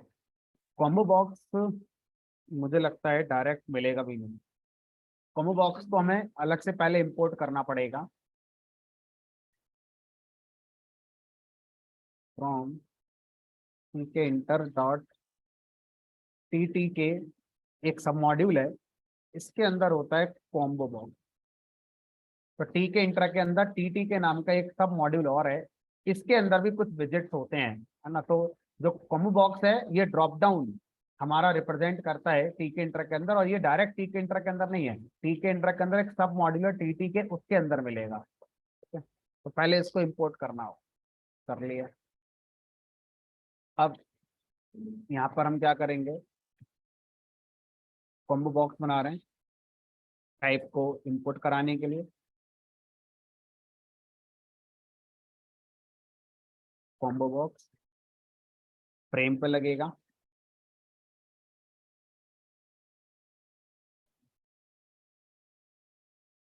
फॉन्ट इसका थोड़ा अलग रहेगा, एक बार देख लेते हैं क्या रहेगा। अच्छा, इसमें ऑप्शन क्या क्या देने हैं, इसमें ऑप्शन देने के लिए आपको वैल्यूज में एज ए लिस्ट आपको अपने ऑप्शन देने होंगे, और जो पहला ऑप्शन होगा वो पहले दिखाई देगा, जो बाद का ऑप्शन होगा बाद में दिखाई देगा। तो मान लीजिए लिख दिया मैंने यहाँ पर सेविंग, और दूसरा मान लीजिए हमने लिख दिया करंट, बस दो ही ऑप्शन देना है। तो कल को अगर प्रोजेक्ट में चेंज कराना होगा तो यहाँ ऐड कर दो तीसरा ऑप्शन, अपना चौथा कर दो, कितना भी कर दो, और फिर इसको अपना प्लेस कर दो, जैसे बाकी प्लेस हुए हैं ऐसे ही इसको प्लेस कर दो।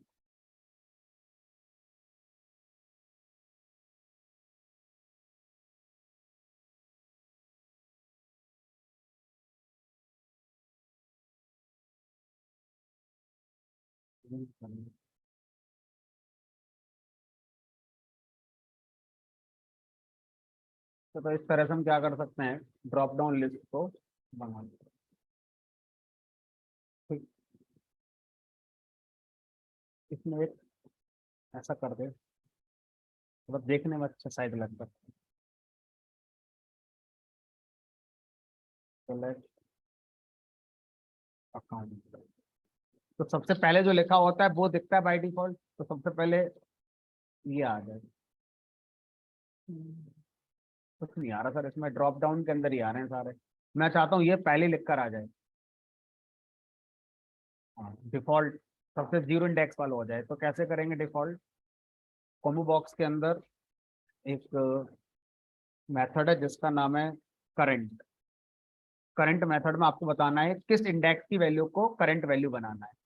तो जीरो इंडेक्स की वैल्यू, जो लिस्ट में इंडेक्स हैं, zero index, first index, second index, तो जीरो इंडेक्स की वैल्यू को मैं डिफॉल्ट बना दूँ।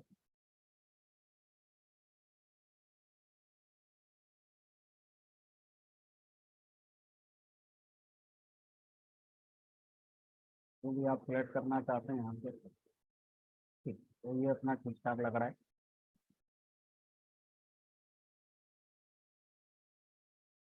चलिए, जब हम एस्ट्रिक लगाते हैं तो एस्ट्रिक का मतलब होता है इस वाले मॉड्यूल के अंदर जितनी भी क्लासेस हैं, जितने भी फंक्शंस हैं, सिर्फ वो इंपोर्ट होंगे। इसके अंदर के जो फर्दर सब मॉड्यूल हैं वो एस्ट्रिक में कंसीडर नहीं होते हैं।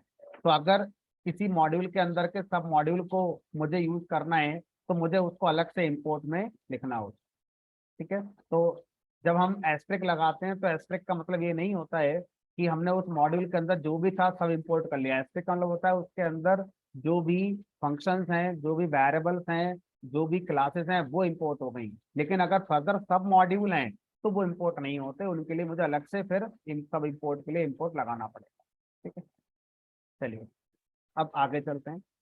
ड्रॉप डाउन वाला सर बनकर तैयार हो, बटन लगाइए, ओपन अकाउंट, और दूसरा बटन आप लगा सकते हैं रीसेट करके, अगर आप लगाना चाहें तो लगा सकते हैं। दो बटन फिर से चाहिए। दो बटन मैं ऑलरेडी एक जगह लगा चुका था, ये रहे। इनको अगर मैं कॉपी करके पेस्ट करके अपने हिसाब से कस्टमाइज कर दूँ तो ये मैंने यहाँ पर दे दिया, मान लीजिए ओपन बटन, ओपन बटन, और यहाँ पर मैंने लिख दिया ओपन, और इसको मैं 0.5 0.65 तक थोड़ा सा नीचे ले आता हूँ, और इसको भी 0.65 कर दिया। देखते हैं कहाँ पर सेट होगी। ठीक है, ठीक है, तो अब ये आपका इतना बनकर तैयार होगा। अभी आपका एक दो स्क्रीन बनकर तैयार होगी, पर तीसरी बना दो। फॉरगॉट पासवर्ड क्लिक करें तो अब यूजर से क्या क्या मांगोगे? हमने कहा यूजर से उसका अकाउंट नंबर मांगेंगे, उसका ईमेल और मोबाइल नंबर, बस बहुत है, इतने से काम हो जाएगा। ठीक है, तो जो जो मांगना है वो आप मांग लो अपने हिसाब से। ठीक है, तो मैं स्क्रीन बना देता हूँ, उसमें आप कितना चेंज करना चाहते हो आप अपने हिसाब से कर सकते हो। अब ब्रेन के अंदर बहुत फास्ट प्रोसेसिंग होनी चाहिए। आपको चाहिए फॉरगॉट पासवर्ड वाली स्क्रीन। क्या फॉरगॉट पासवर्ड वाली स्क्रीन में बैक बटन की जरूरत पड़ेगी? हमने कहा वहां से भी तो बैक करके पीछे आना होगा होम पर, होम स्क्रीन पर। ठीक है, क्या फॉरगॉट पासवर्ड वाली स्क्रीन पर ये लेबल और एंट्री चाहिए होंगे? हमने कहा चाहिए होंगे, इतने नहीं चाहिए होंगे। ये कॉम्बो बॉक्स नहीं चाहिए होगा। हमने कहा तो कुछ तो चाहिए। हमने कहा हाँ, काफी कुछ चाहिए। जो ओपन अकाउंट वाला फ्रेम है, अगर मैं इसको कॉपी करके पेस्ट कर लूं तो मुझे बहुत ज्यादा मिल गया है, मुझे इसमें से हटाना पड़ेगा और मेरा काम हो जाएगा फॉरवर्ड पासवर्ड का। समझ रहे हो क्या कहना चाह रहा हूँ? ठीक है, तो अब मैंने क्या करा, मोबाइल को स्विच ऑफ करने के बाद यहाँ से इसे कॉपी करा, और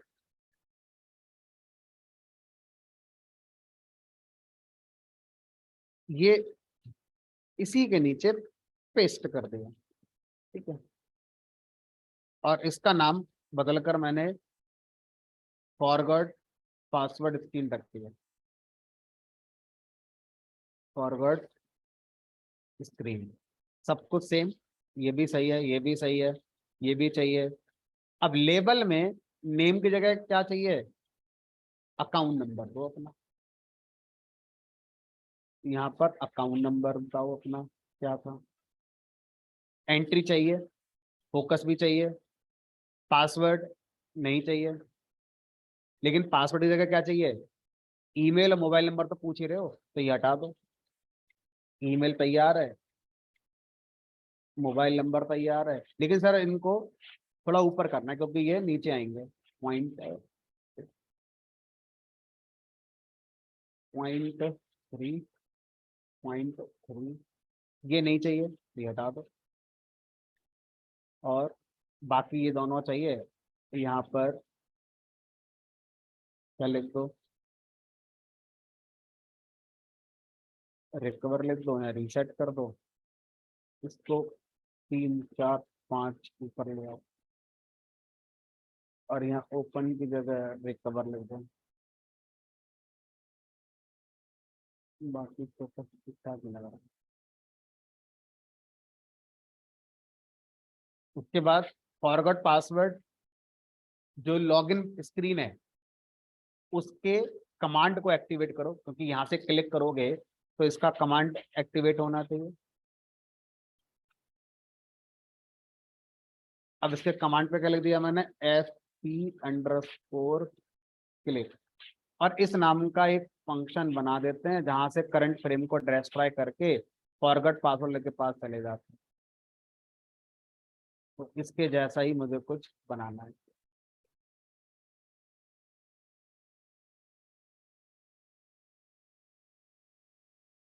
करंट फ्रेम को डिस्ट्रॉय कर दिया और फॉरगॉट पासवर्ड स्क्रीन पर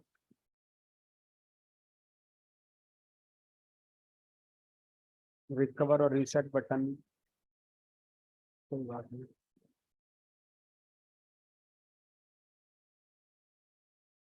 अकाउंट नंबर दो, ईमेल दो, मोबाइल नंबर दो, पासवर्ड रिकवर हो जाएगा, रीसेट करना रीसेट हो जाएगा, बैक पे क्लिक करोगे तो फिर यहाँ आ गए, यहाँ जाओगे तो यहाँ आ गए, 3 विंडो बनकर तैयार होगी।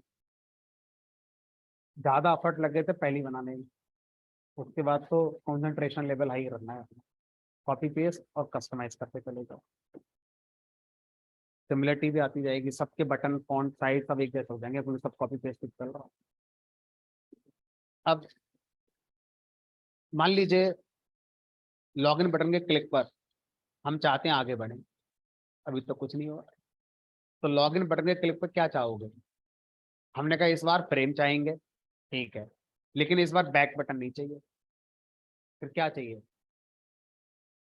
बैक बटन थोड़ी चाहिए वहां पर, तो वहां पर मैं चाहता हूँ लॉग आउट आए, क्योंकि जब आप लॉगिन हो गए और अभी कोई लॉगिन बटन के क्लिक पर मैं कोई लॉजिक नहीं चलाऊंगा, मैं बस इसकी आगे की जो विंडो है वो मैं तैयार कर रहा हूँ। ठीक है, बीच में डेटाबेस लाएंगे अभी, अभी बस हम तैयार कर रहे हैं अपना प्रेजेंटेशन पार्ट।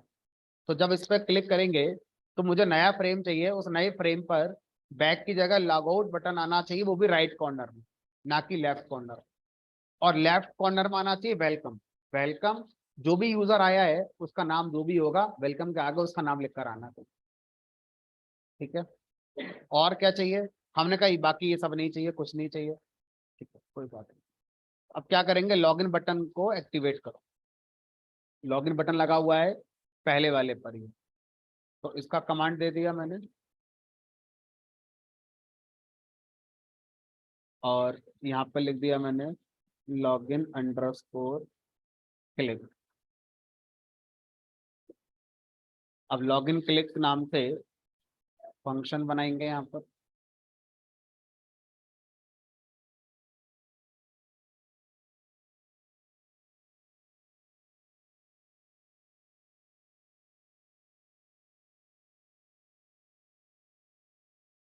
और यहाँ पर हम वेलकम स्क्रीन पर जाएंगे। अभी बनाई नहीं है वेलकम स्क्रीन, बनाएंगे।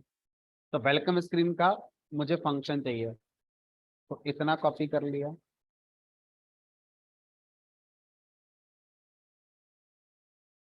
ये कोड देखो, अभी लिखते लिखते मुझे लग रहा है 100 लाइन क्रॉस कर गया होगा और ज्यादा ही हो गया होगा। वेलकम स्क्रीन यहाँ तक ठीक है। अब यहाँ पर हमें जो बैक बटन था वो बैक बटन लॉगआउट बटन के फॉर्म में चाहिए। चाहिए तो, लेकिन इस पर लॉगआउट लिखवाना, तो यहाँ पर हमने लगा दिया लॉगआउट।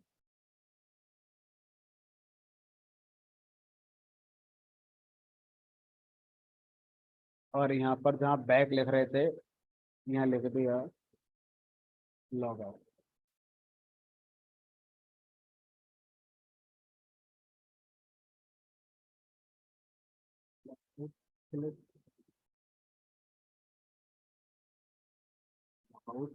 अच्छा, लॉगआउट का मतलब जाना तो होम स्क्रीन पर ही है, काम वही होना है, सिर्फ देखने में लॉगआउट लगना चाहिए और वो राइट कॉर्नर में आ जाए।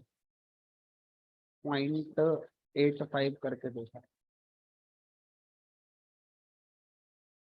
अरे ये कहाँ, इसको तो सर 0 पे ही रखो, इसको 0.85 करना। थोड़ा सा और ले जाओ।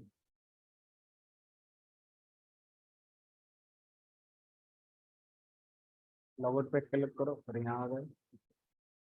सर वेलकम, अभी लिख देते हैं वेलकम। अब साथ में एक लेवल चाहिए जिस पर वेलकम लिखा हो। तो लेवल इतने सारे बना दिए, कहीं से कॉपी कर लो।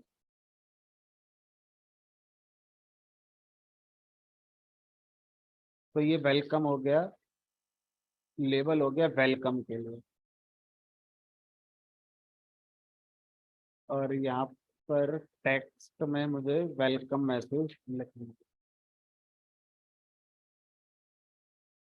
अब वेलकम के आगे अभी कुछ आएगा, डॉट डॉट डॉट कर देते हैं, और वेलकम ग्रीन कलर से लिख देते हैं, FG = ग्रीन।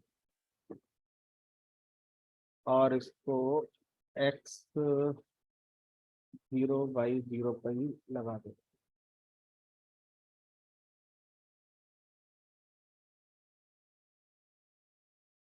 अब यहाँ पर एक्चुअल में जब हम अकाउंट नंबर पासवर्ड वैलिडेट कराएंगे डेटाबेस से, तो इस अकाउंट नंबर का जो यूजर नेम था वो वेलकम के आगे ऑटोमेटिक यहाँ पर लिखकर आना चाहिए। और अगर वो अकाउंट नंबर मैच नहीं हो रहा है तो यहाँ पर ही एक मैसेज बॉक्स में डायलॉग बन पर लिखकर आ जाए इनवैलिड यूजर नेम पासवर्ड या user invalid account number password, ऐसे लिखकर आ जाए। तो जब सबको सही होगा, डेटाबेस यानी कि इस बटन के क्लिक पर, अभी जो डायरेक्ट में विंडो दिखा रहा हूँ ऐसा नहीं होगा, मुझे क्या करना होगा, इस बटन के क्लिक पर जो आपने यहाँ क्लिक करा है अभी, ये, तो पहले इसके अंदर मैं अपना लॉजिक लिखूंगा, डेटाबेस कनेक्टिविटी वाला, कि डेटाबेस से पहले मैच कराऊंगा। अगर मुझे लगेगा सब कुछ ठीक है तब मैं ये लिखूंगा, वरना मैं आगे जाऊंगा नहीं, उसी स्क्रीन पर रहूंगा जहां पर था। क्योंकि तो यहाँ भी अभी लॉजिक लिखना बाकी है, तो अभी तो किसी का लॉजिक नहीं लिखा है, सब प्रेजेंटेशन पे हम लोग अभी काम कर रहे हैं। अब ये बताओ, वेलकम स्क्रीन पर अगर मान लो आ गए आप, क्या क्या करोगे आप? तो यूजर से हमने कहा, यूजर आप अपना अकाउंट नंबर चेक कर लो, अपना डिटेल देख लो सब सही है कि नहीं है, कुछ डिपॉजिट करना है, विड्रॉ करना है, ये सब, तो इन सबको करने के ऑप्शन लगाओ, तो बटन लगा देते हैं। तो मैंने सोचा कि बटन यहाँ लगा देते हैं, पहला बटन, दूसरा बटन, तीसरा, चौथा, ऐसे कर करके यहाँ लगा देते हैं। अब जिस पे क्लिक करेगा वही इवेंट होने लगेगा। यहाँ पे लिख दो अकाउंट बैलेंस चेक करना, डिपॉजिट करना, विड्रॉ करना, है ना, या और जो जो अपडेट प्रोफाइल करना वो आप यहाँ पर लगा दो। तो ये बटन अभी मुझे यहाँ पर थोड़ा सा लेफ्ट साइड में लगा, तो मैं यहाँ पर बटन लगाऊंगा। तो बटन तो ये मेरे पास है ही, कॉपी करा, पेस्ट करा, और मान लीजिए ये कर दिया मैंने बैलेंस बटन, बैलेंस का चेक करने वाला, और इस बटन पे लिख दिया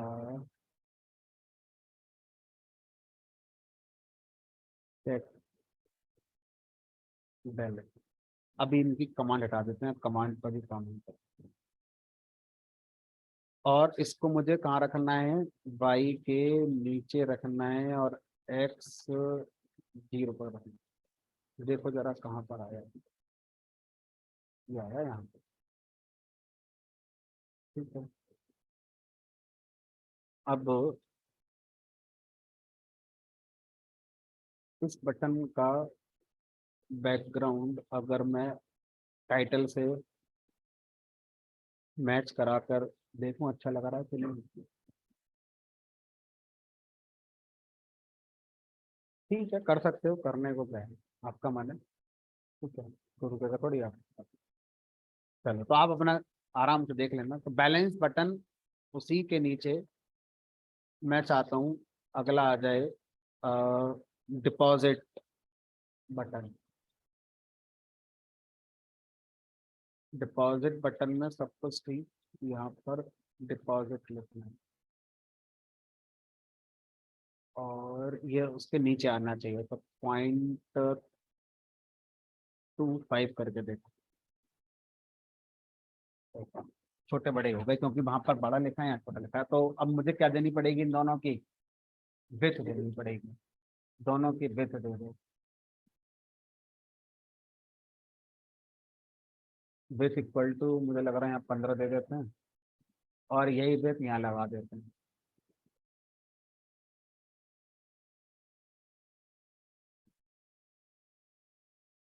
ज़्यादा लग रही है तो 12 12 कर देते हैं।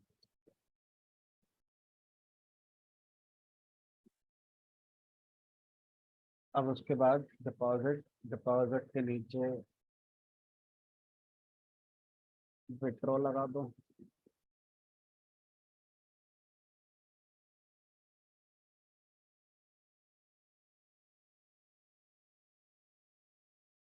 नीचे लगाना है विड्रॉ।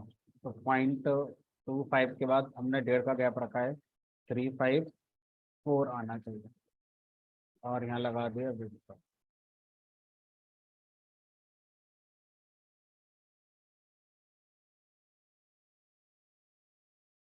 और एक लास्ट बटन और लगा दो, अपडेट प्रोफाइल वाला। बाकी आप अपना पासवर्ड बदलना चाहो, ईमेल आईडी बदलना चाहो तो बदल सकते हो।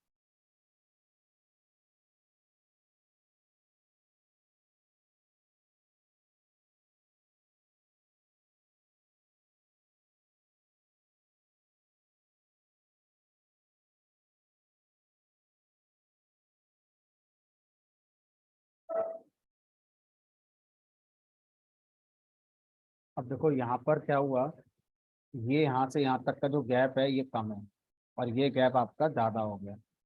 तो हो सकता है आपका मन करेगा तो थोड़ा सा इनको नीचे ले आए। ठीक है, तो अगर वास्तव में मैंने एक फ्रेम और अलग बना लिया होता तो मुझे थोड़ी आसानी हो गई। मैंने इन चारों को एक इस पिंक वाले फ्रेम पे लगा दिया, तो मुझे करना क्या चाहिए था, एक और छोटा फ्रेम बनाना चाहिए था जिसपे ये 4 बटन लगाने चाहिए थे। अब जैसे मेरा मन हो रहा थोड़ा नीचे आ जाए, अब मुझे चारों को नीचे करना होगा, नहीं तो फ्रेम होता तो फ्रेम को नीचे कर देता और मेरा काम होता। तो कोई नहीं, अभी तो चलो फिर भी 4 का ये कंट्रोल है। तो इसको 0.1 से 0.2 कर दिया, सबको तो एक एक बढ़ा दिया, 0.3 कर दिया, 0.5 कर दिया, 0.65। ठीक है। अब क्या चाहोगे? अब सर यहाँ तो अभी कुछ कर नहीं है, कुछ नहीं करना। पे क्लिक करो, तो यहाँ किस चीज़ का?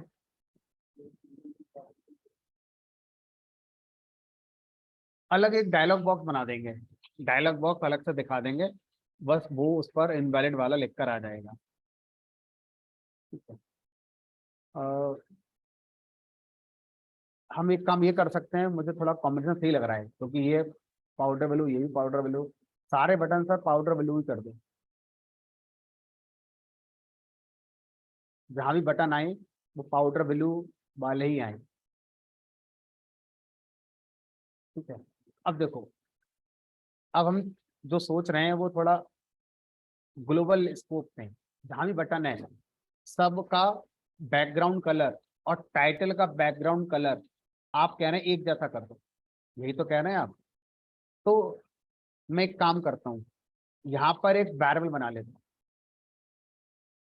और उसका नाम कर दिया मान लीजिए मैंने बिन BTN कलर, बिन BTN_कलर, और इसकी वैल्यू मैंने यहाँ पर दे दी पाउडर ब्लू। अब जहां जहां बैकग्राउंड कलर मुझे ये कलर देना है, मैं इस वेरिएबल का यूज कर लूँ। ये यहाँ। ठीक है, और कहाँ आपने यूज करा है? जहां जहां बटन बनाए हैं वहां वहां आपको यूज करना था, आप कह रहे थे। जैसे लॉग इन बटन, तो यहाँ भी यूज करना है, यहाँ लिख दो BG=, यहाँ लिख दो BG=। अब फायदा ये होगा कि कल को अगर किसी ने कहा चल नहीं अच्छा नहीं लग रहा चेंज कर दो, तो बस ऊपर जाके कलर का नाम एक बार चेंज करना है, और जहां जहां मैंने वेरिएबल इस्तेमाल कर रखा होगा हर जगह अपने आप बदल जाएगा।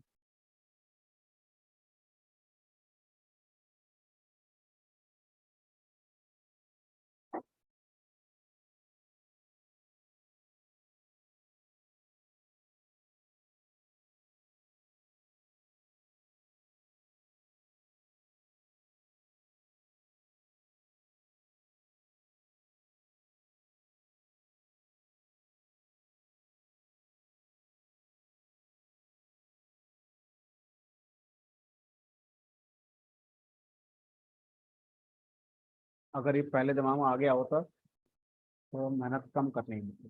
चलो फिर भी जल्दी आ गया, अभी तो काफी कुछ बचा है। बस ये देखना है कि मेरा सही जगह पर कॉपी पेस्ट हो रहा है कि नहीं।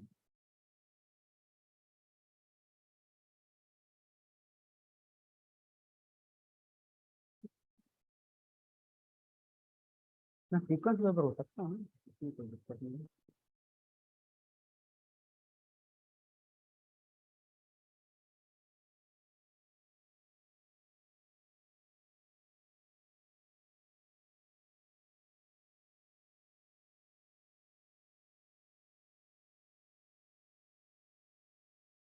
अब किसने बोला कि सर टाइटल का और बटन का बैकग्राउंड कलर बदल दो, यहाँ पर पाउडर ब्लू की जगह सियान कर दो।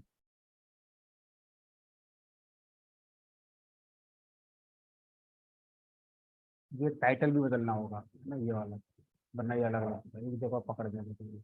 लेवल ये यहाँ पर, यहाँ भी आपने जो बीजी कलर दे रखा है, हाँ, ये हार्ड को हटाकर वही बैकग्राउंड। अब देखो अच्छा लग रहा है नहीं लग रहा है वो बात की बात है, लेकिन थ्रू आउट एप्लीकेशन अब आपका यहाँ पे क्यों रह गया, क्योंकि लॉगिन विंडो में मैंने लिख दिया था पहले तो। हाँ, और यहाँ भी क्या करना है, वो वेरिएबल का नाम ही देंगे। तो बनाते समय अगर ये बातें दिमाग में रह जाएं तो आगे बहुत टाइम हमारा बच जाता है। तो सर ये कैसे रहेगा दिमाग में, एक ही आंसर है, एक्सपीरियंस। आपने इस तरह के 2-3 प्रोजेक्ट बनाए होंगे, तो अगला जब बनाओगे तो सब कुछ पहले ही पता होगा क्या करना है।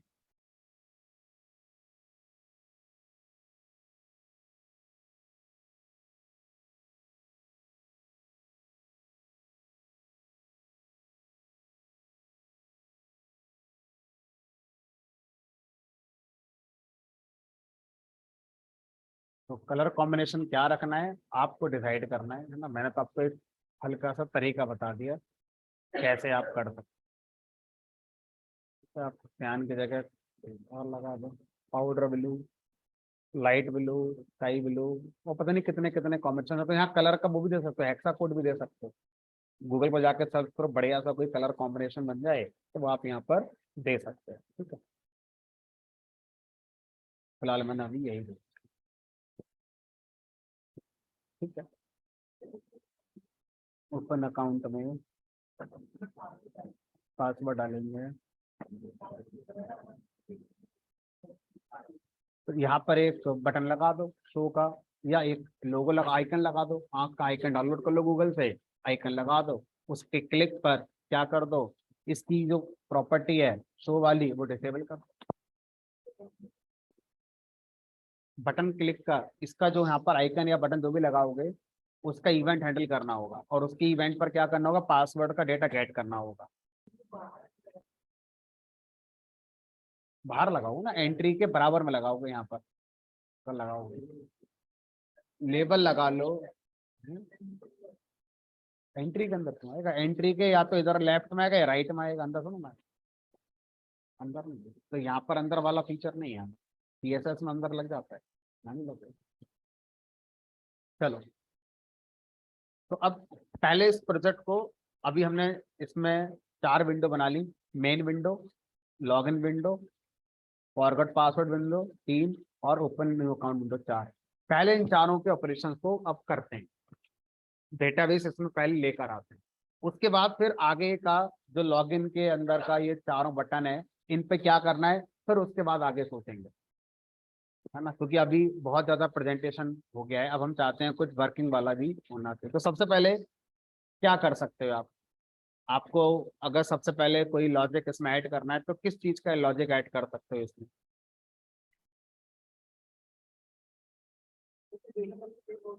पहले डेटा सेव होना चाहिए भाई, आप बोलोगे सर लॉगिन वाला पहले आप एक्टिवेट करो प्रॉपर लॉजिक के साथ, तो मैं जब कोड लिखने जाऊंगा तो मेरे पास पहले से होना चाहिए ना अकाउंट नंबर और पासवर्ड। कहाँ है मेरे पास अभी पहले से, तो पहले मुझे क्या चलाना चाहिए, ओपन न्यू अकाउंट चलाना चाहिए, तभी तो डेटा जाएगा मेरे पास प्रोजेक्ट के पास। तभी तो मैच कर पाओगे आप आगे, कुछ भी काम तभी हो पाएगा जब डेटा आएगा। और आएगा कहाँ से? डेटा का सोर्स यही है, यहीं से आएगा सबसे पहले, तो ओपन नहीं होगा। अब डेटा को आप कहाँ जाकर स्टोर करोगे? टेबल। तो अब अगला काम क्या होता है? Database design. क्या आप क्या करोगे? डेटाबेस को डिजाइन करोगे।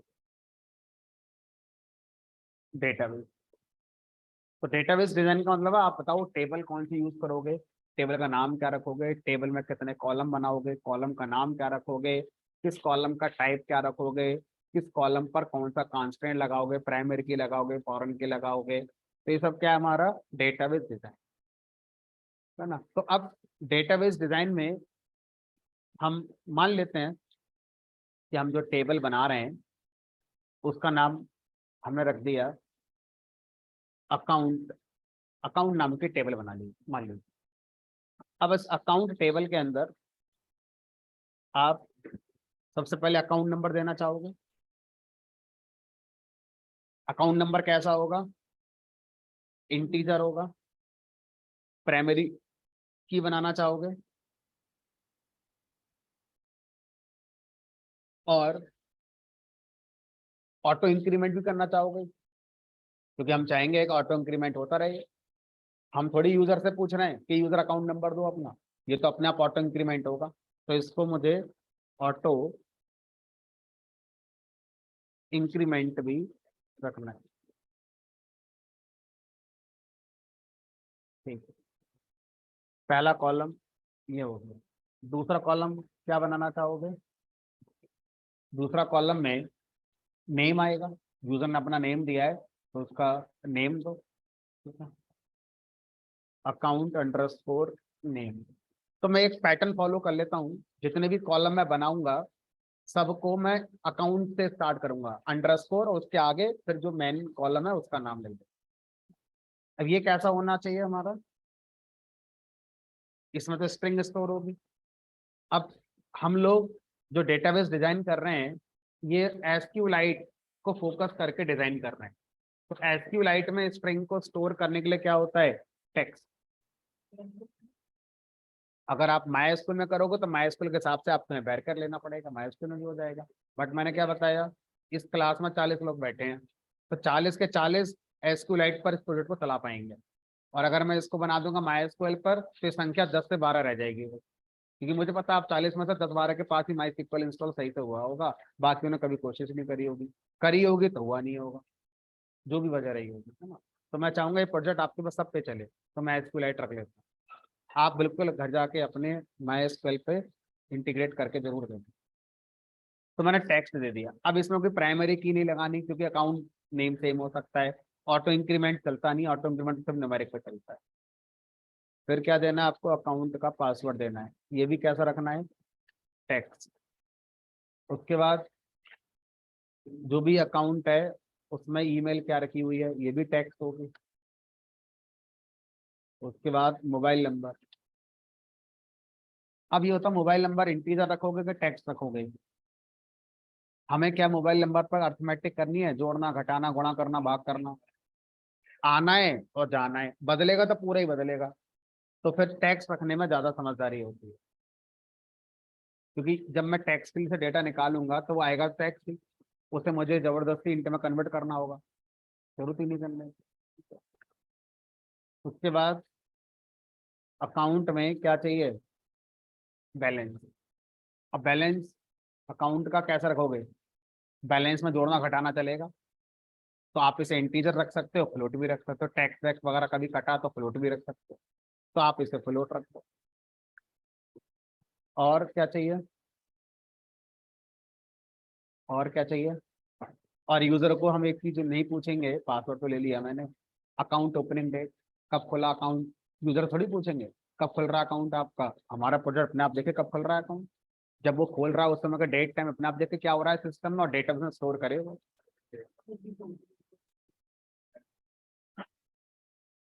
अकाउंट ओपन डेट, तो फिलहाल ये टेक्स्ट टाइप के मैंने कर दिया। क्या कह रहे थे?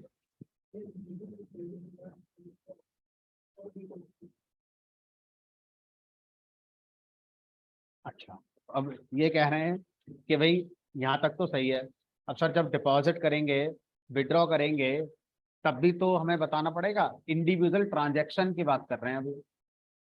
तो अब यहाँ पर दो तरह के माइंडसेट हो सकते हैं हमारे। पहला माइंडसेट ये होगा कि इसी टेबल के अंदर हम वो सारी बातें लिखें।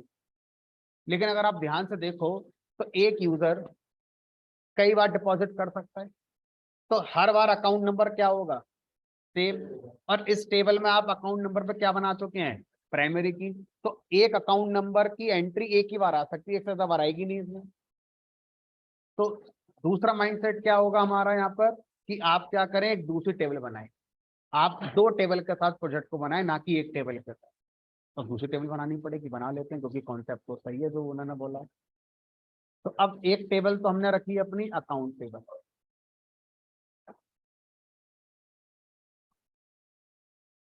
एक दूसरी टेबल और रखेंगे,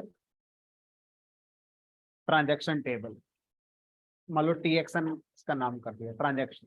तो जो भी ट्रांजैक्शन होगी, कोई भी यूजर जमा करेगा, निकाल रहा है ना, तो ये सब किसके अंदर आ जाएगा, ट्रांजैक्शन के टेबल के अंदर आ जाएगा। तो ट्रांजैक्शन टेबल में आपको क्या क्या चीज स्टोर करनी है, अकाउंट नंबर, किस अकाउंट नंबर पे ट्रांजैक्शन हुई। लेकिन प्राइमरी की नहीं रखनी, ऑटो इंक्रीमेंट नहीं रखना है, क्योंकि जो एग्जिस्टिंग अकाउंट है वही ट्रांजैक्शन करेंगे।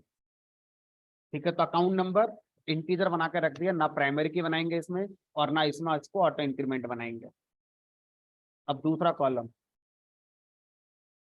डेट, है ना, ट्रांजैक्शन डेट। तो यहाँ पर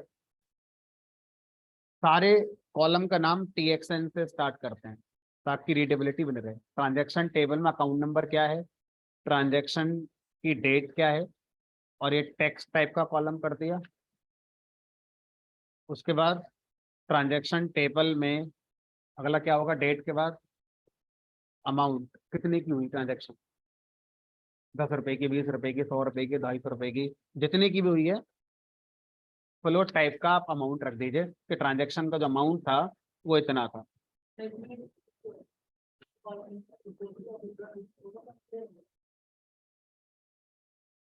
तो यहाँ पर क्या लग देते हैं, ट्रांजैक्शन टाइप, क्रेडिट और डेबिट, दोनों इसी में रख लेते हैं।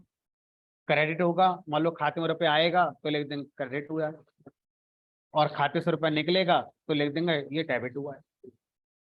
तो ट्रांजैक्शन टेबल में अकाउंट नंबर लिख लिया, किस अकाउंट से ट्रांजैक्शन हो रही है, किस डेट को हो रही है, कितने अमाउंट की हो रही है, और साथ में ये भी लिख देते हैं कि ट्रांजैक्शन टाइप क्या है।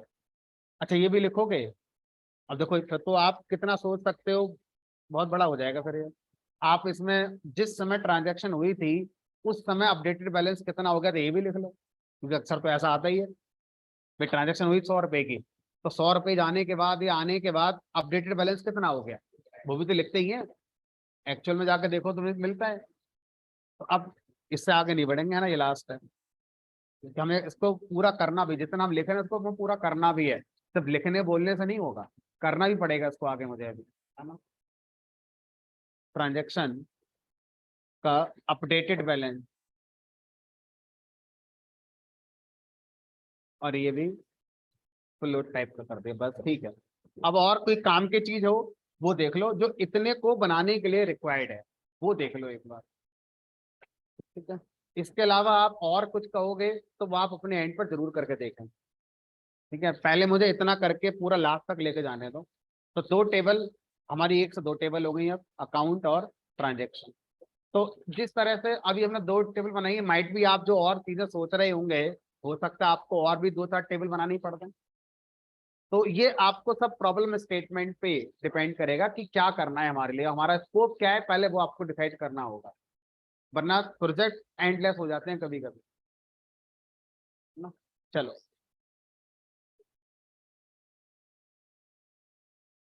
बताइए वैभव, क्या पूछना है। सर अभी अपने को एक टेबल और बनानी चाहिए यूजर नेम पासवर्ड के साथ। जिस आपने ने क्या किया कि फॉरगेट पासवर्ड का भी बटन बनाया ना, हाँ, तो वहां पे क्या करेंगे अपन, एक मेथड यूज करेंगे कि ओल्ड पासवर्ड बता दीजिए आपका क्या था, तो उसके जरिए रिकवर हो जाएगा अकाउंट। नहीं तो देखो, अगर यूजर पासवर्ड भूल गया है तो उसको ओल्ड पासवर्ड कहाँ से याद होगा। नहीं, न्यू पासवर्ड जो उसका करंट पासवर्ड है वो तो है ही, लेकिन कभी बाय डिफॉल्ट उसका ओल्ड पासवर्ड रहा तो उससे रिकवर हो जाएगा। कर लेकिन सकते अगर हैं, वो कर भी सकते ना करे सर, लेकिन अगर हम यूजर नेम और पासवर्ड के साथ ही अकाउंट का एक टेबल के अंदर ही बनाएंगे तो मैसअप हो जाएगा। कि यही बेटर रहेगा कि ट्रांजेक्शन के साथ साथ हम एक यूजर नेम और पासवर्ड की टेबल भी बना दे। चलो आप ऐसा कर सकते हैं, आप जो बोल रहे हैं सही है कि अकाउंट नंबर और पासवर्ड की एक अलग टेबल बना लें, है ना। जी जी। मैंने अभी जो और उसको सोचा है, फोन की से लिंक कर दे अकाउंट के साथ। ठीक है, अभी मैंने जो सोचा है वो ये कि हम इसी अकाउंट टेबल के अंदर ही अकाउंट नंबर और पासवर्ड को मेंटेन करके चल रहे हैं। बट जो आप कह रहे हैं वो भी सही है, आप ऐसा कर सकते हैं ना, उसको आप कर लेना एक बार। अभी मैं इसी के साथ आगे बढ़ता हूँ, ठीक। चलो, तो अब बात करते हैं कि ये सब होगा कैसे। ये तो आपने कागज पे लिख लिया, अब जो कागज पे लिखा है उसका कोड बनाना पड़ेगा। तो ऐसे तो मैंने स्क्रीन भी पहले बनाई थी कागज पे, उसका फिर उसका कोड लिखा। इसी तरह से डेटाबेस का पहले कागज पे लिख लिया क्या क्या चाहिए, अब इसका कोड बनाना है। इससे एक चीज समझ में आती है कि कोड में रैंडम कुछ नहीं होता। जो आप चाहते हो पहले ऑन पेपर वो सब होना चाहिए तैयार, उसके बाद आप कोड बना सकते हैं। हाँ, फिर उसमें एडिशन हो सकता है, लेकिन ऐसा नहीं हो सकता लो लैपटॉप लेके बैठ के प्रोजेक्ट बनाते हैं, ऐसा नहीं बनता है। पहले आपको उसको ड्राइंग पर बनाना पड़ता है, कागज पर उसकी ड्राइंग बनानी पड़ती है कि क्या बनाना चाह रहे हैं, फिर ऐड करते रहो जो ऐड करना है, कोई दिक्कत नहीं। ठीक है। डिजाइनिंग में जो लोग आते हैं वो होते हैं प्रोजेक्ट मैनेजर, जिनकी लाखों रुपए सैलरी होती है, 3-3 4-4 लाख रुपए महीने सैलरी होती है। उसके बाद जो कोड बनाने वाले होते हैं वो हमारे होते हैं डेवलपर, जिनकी सैलरी 1.5-2 लाख रुपए के आसपास, 1000 रुपए या जो भी है वो होती है। फिर जो सबसे लो लेवल पर आते हैं वो कौन सा कोड बनाते हैं, प्रेजेंटेशन वाला। जो प्रेजेंटेशन वाला कोड, फ्रंट एंड वाला कोड बनाने वाले लोग होते हैं वो फ्रेशर होते हैं, उनसे यही काम कराते हैं। और जो एक्सपीरियंस वाले लोग होते हैं उनसे बिजनेस लॉजिक वाला काम कराते हैं। और जो प्रोजेक्ट मैनेजर होते हैं वो कोड ही नहीं बनाता है, वो क्या करता है, डिजाइनिंग करता है। तो सर ये तो हम बहुत पहले से पता है। नया कपड़ा खरीदा, सिलाई करानी है, दर्जी की दुकान में पहुंच गए, जो सबसे सीनियर आदमी होगा मेजरमेंट लेगा बस, सिलाई नहीं करता वो। सिलाई नए लड़के करेंगे, बैठेंगे जो। तो सारा खेल तो नाप लेने का ही है, उसके बाद तो सिलाई कोई कर ही देगा। सारा खेल डिजाइनिंग का ही है, उसके बाद तो कोडिंग कोई भी कर देगा, उसमें है क्या। तो कोडिंग से ज्यादा इंपॉर्टेंट डिजाइनिंग होती है, रेस्पॉन्सिबिलिटी उस बंदे की होती है जिसने डिजाइन करी। जिसने कोड बनाया उसकी रेस्पॉन्सिबिलिटी इतनी नहीं होती। रेस्पॉन्सिबिलिटी डिजाइन करने वाले बंदे की होती है कि आपने शुरुआत के लिए ऐसी करी है तो आगे तो जो होगा वो ऐसा ही होगा सर। ठीक है। डिजाइनिंग फ्रेशर क्यों नहीं कर सकता, क्योंकि एक्सपीरियंस नहीं, लैक ऑफ एक्सपीरियंस। डिजाइनिंग आती है एक्सपीरियंस से। जब आपने 20-25 प्रोजेक्ट बना रखे होंगे एक जैसे फील्ड के, तब आपका ब्रेन प्रॉब्लम स्टेटमेंट समझते ही क्लियर हो जाएगा कि क्या करना है मुझे उसके। उसका कोई शॉर्टकट नहीं है कि सर कोई किताब वो मिल जाए, कोई किताब नहीं। वो एक्सपीरियंस से आता है। एक्सपीरियंस किससे आता है, वो टाइम के साथ आता है। टाइम का मतलब ये नहीं कह रहा कि साल या महीने, टाइम का मतलब नंबर ऑफ प्रोजेक्ट कितने बना लिए। अब कोई ऐसा इंसान हो सकता है जिसने 10 साल में 10 प्रोजेक्ट बनाए हैं, कोई ऐसा इंसान हो सकता है जिसने 5 साल में 50 प्रोजेक्ट बना लिए। चलो, तो अब वापस आते हैं।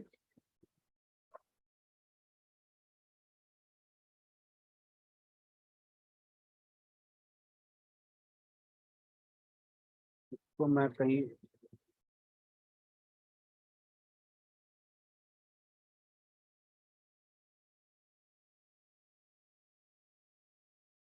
लिख लेता हूँ क्योंकि अभी मैं भूल जाऊंगा नहीं तो।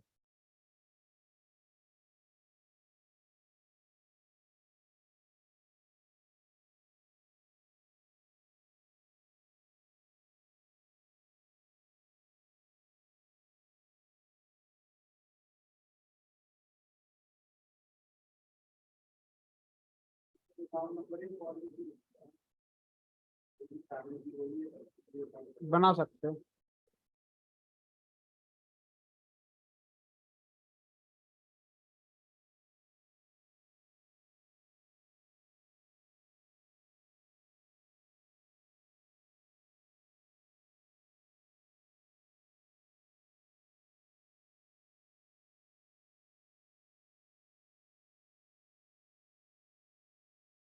ये लो। तो ये आपकी टेबल्स हो गई। ठीक है, तो अभी हम 2 टेबल से साथ आगे बढ़ रहे हैं। आप अपने हिसाब से बिल्कुल कस्टमाइज कर सकते हैं, उसके लिए आप फ्री। कॉलम ऐड करना, टेबल ऐड करना, डिजाइन में चेंज करना, आप सब कुछ कर सकते हैं। तो अब मैं यहाँ पर क्या कर रहा हूँ, सबसे पहले इंपोर्ट करूंगा एसक्यूएलाइट 3। तो हम लोग माय एसक्यूएलाइट डेटाबेस यूज कर रहे हैं। एसक्यूएलाइट डेटाबेस का जो ड्राइवर मॉड्यूल होता है उसका नाम है एसक्यूएलाइट 3। ठीक है, अब एसक्यूएलाइट 3 के साथ हम क्या करेंगे, अपना कनेक्शन वगैरह बनाएंगे। एसक्यूएलाइट 3 डॉट कनेक्ट, और यहाँ पर हम लिखते हैं अपना डेटाबेस का नाम। तो डेटाबेस एक फाइल में स्टोर होगा, तो यहाँ पर आपको वो फाइल जिसमें डेटाबेस आप क्रिएट करेंगे एसक्यूएलाइट का, उसका पाथ आपको बताना हो। तो मैं करंट वर्किंग डायरेक्टरी में रख देता हूँ। तो करंट वर्किंग डायरेक्टरी में रखेंगे तो सिर्फ फाइल का नाम बताना है, पूरा पाथ नहीं बताना। अगर दूसरे लोकेशन पर रखोगे तो पूरा पाथ आपको ऐसे करके बताना होगा। तो मैं फाइल का नाम रख दे रहा हूँ, जो डेटाबेस की फाइल बनेगी उसका नाम कर दिया, मान लीजिए मैंने banking dot S Q lite. तो banking dot S Q lite की एक फाइल बनेगी करंट फोल्डर में, जो हमारा डेटाबेस को रिप्रेजेंट करे। और एस क्यू लाइट में कोई यूजर नेम पासवर्ड नहीं होता है। ठीक है, तो डेटा जब सेव होगा इस फाइल में तो इनक्रिप्ट होकर सेव होता है। तो ऐसा नहीं है कि अगर आप ओपन करके देखोगे तो दिख जाएगा, सिर्फ ये है कि यूजर नेम पासवर्ड नहीं है ना। तो आपका कनेक्शन बनकर तैयार हो। अब इस कनेक्शन के बाद हम क्या बनाते हैं, कर्सर बनाते हैं। कनेक्शन के ऊपर कर्सर। अब इस कर्सर के ऊपर हम क्या करते हैं, एग्जीक्यूट मेथड लिखते हैं, और एग्जीक्यूट मेथड में क्या पास करते हैं, अपनी क्वेरी। तो अब मुझे क्या करना है, टेबल क्रिएट करने की क्वेरी नहीं है। तो टेबल कौन सी बनानी है, हमने कहा पहली टेबल, टेबल 1।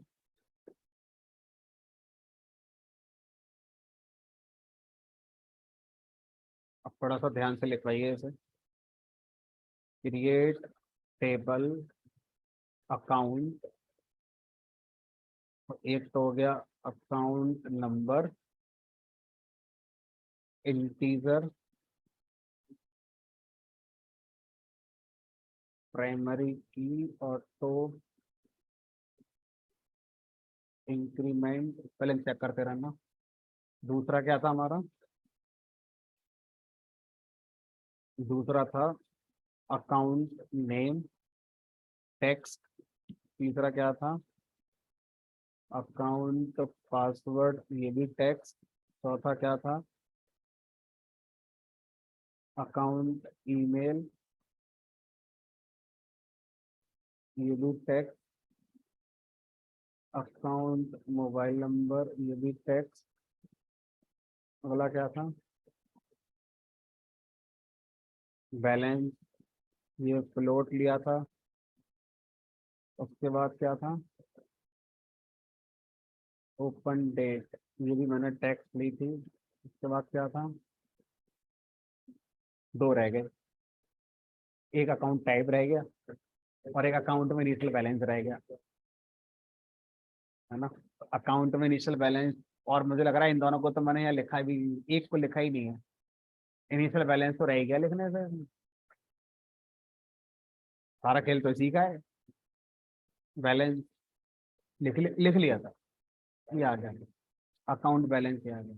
ये अकाउंट का टाइप रह गया, लेकिन टाइप रह गया, अकाउंट टाइप। गिनो, 1 2 3 4 5 6 7 8। 1 2 3 4 5 6 7। टाइप ही रहेगा, अकाउंट टाइप। ये टेबल 1 की क्वेरी होगी। अब टेबल 2 की क्वेरी होगी, create table transaction, transaction account number integer, उसके बाद transaction account, transaction underscore date, text हो गई, फिर ट्रांजैक्शन अमाउंट फ्लोट हो गया, ट्रांजैक्शन टाइप टेक्स्ट हो गया, ट्रांजैक्शन अपडेट बैलेंस ये भी फ्लोट हो गया। और कुछ तो नहीं रह गया?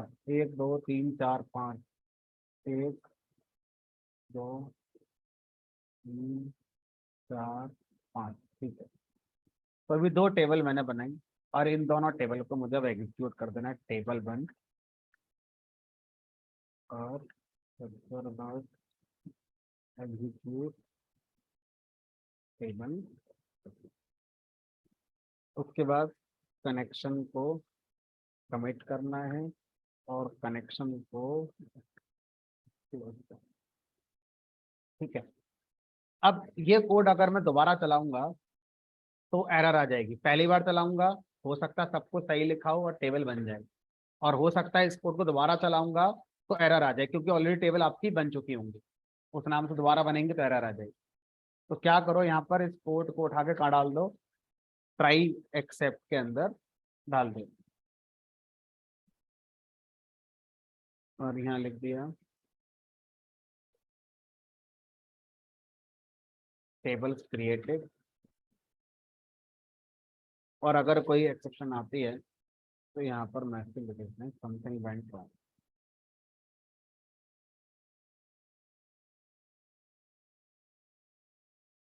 देखें कुछ गलत है। अब क्या हुआ गलत, ये तो दिक्कत आ जाएगी। तो क्या करो, एक्सेप्ट एक्सेप्शन एज की, और जो एक्सेप्शन आई है उसको प्रिंट करा। Auto increment is allowed on an integer primary की। तो यहाँ पर इंटीजर पूरा लिखना पड़ेगा, इंट की जगह इंटीजर पूरा लिखना पड़ेगा। टेबल क्रिएट, तो इंट और इंटीजर बोलने में एक ही बात है, बट डेटाबेस के अकॉर्डिंग हमें चलना होगा। तो अगर आपको ऑटो इंक्रीमेंट बनाना है तो इंटीजर पूरा लिखना होगा, और बिना ऑटो इंक्रीमेंट के इंट भी चल जाता है। ऐसा एसक्यूएलाइट में, सारे डेटाबेस में ऐसा नहीं है कि माइस्क्यूएल में भी ऐसा होगा या ओरेकल में भी ऐसा होगा। तो अब मेरी 2 टेबल बनकर तैयार हो गई। अब सर इन टेबल को अगर हम देखना चाहें, कहाँ से देखेंगे, कैसे देखेंगे? तो अभी हम जीरो इंस्टॉलेशन पे चल रहे हैं कि डेटाबेस के मामले में जीरो इंस्टॉलेशन। तो अभी ये दोनों चीजें कहाँ बनी होंगी, हमारी एक फाइल के अंदर ये चीजें बनकर आ गई होंगी। ये फाइल कहाँ बनी होगी, ये फाइल हमारा करंट डायरेक्टरी जहाँ पर आपका प्रोजेक्ट बन रहा है वहां पर ही कहीं बन गई होगी। ये banking.html ओपन करके देखोगे, डबल क्लिक करके, तो इज नॉट यूटीएफ इनकोडेड, मतलब इसमें जो लिखा हुआ है वो रीडेबल, ह्यूमन रीडेबल नहीं है, क्योंकि ये इनक्रिप्टेड फाइल हो गई। फिर भी जबरदस्ती जाकर अगर मैं बैकग्राउंड में जाकर इसको ओपन करूं, ये रही फाइल बैंकिंग वाली, तो खुल तो जाएगी लेकिन समझ में कुछ नहीं है। ये तो फिर भी पता चल रहा है कि क्या क्या लिखा है, लेकिन जब इसमें डेटा आ जाएगा तो कुछ भी समझ नहीं आएगा क्या लिखा है। तो इस फाइल को हम प्रोग्राम से रीड कर पाएंगे, पहला ऑप्शन। दूसरा ऑप्शन, मैंने फिर आपको इसका एक सॉफ्टवेयर बताया था, डीबी ब्राउजर फॉर एसक्यूएलाइट का। वो सॉफ्टवेयर के थ्रू आप क्या कर सकते हैं, एसक्यूएलाइट के डेटा को पढ़ सकते हैं ह्यूमन रीडेबल फॉर्म में। तो वहां से आप मैनेज करना चाहें तो वहां से मैनेज कर सकते हैं। अदरवाइज प्रोजेक्ट के अंदर तो बनकर मेरा तैयार ये पूरा हो चुका है। ठीक है, चलो अब तो मैं आज की डेट के नाम से रिवीजन कर देता हूँ। 3 दिसंबर। आज इतना रखेंगे, कल मिलेंगे और कल जो भी हमने बनाया है इसके अंदर अपना डेटाबेस को इंटीग्रेट करेंगे। अब ज़्यादा टाइम नहीं लगेगा, आज टाइम ज़्यादा लग गया क्योंकि आज प्रेजेंटेशन करना था। कल लॉजिक वाला पार्ट है, कल इतना टाइम नहीं लगना चाहिए। चलो ठीक है, कल मिलेंगे आज।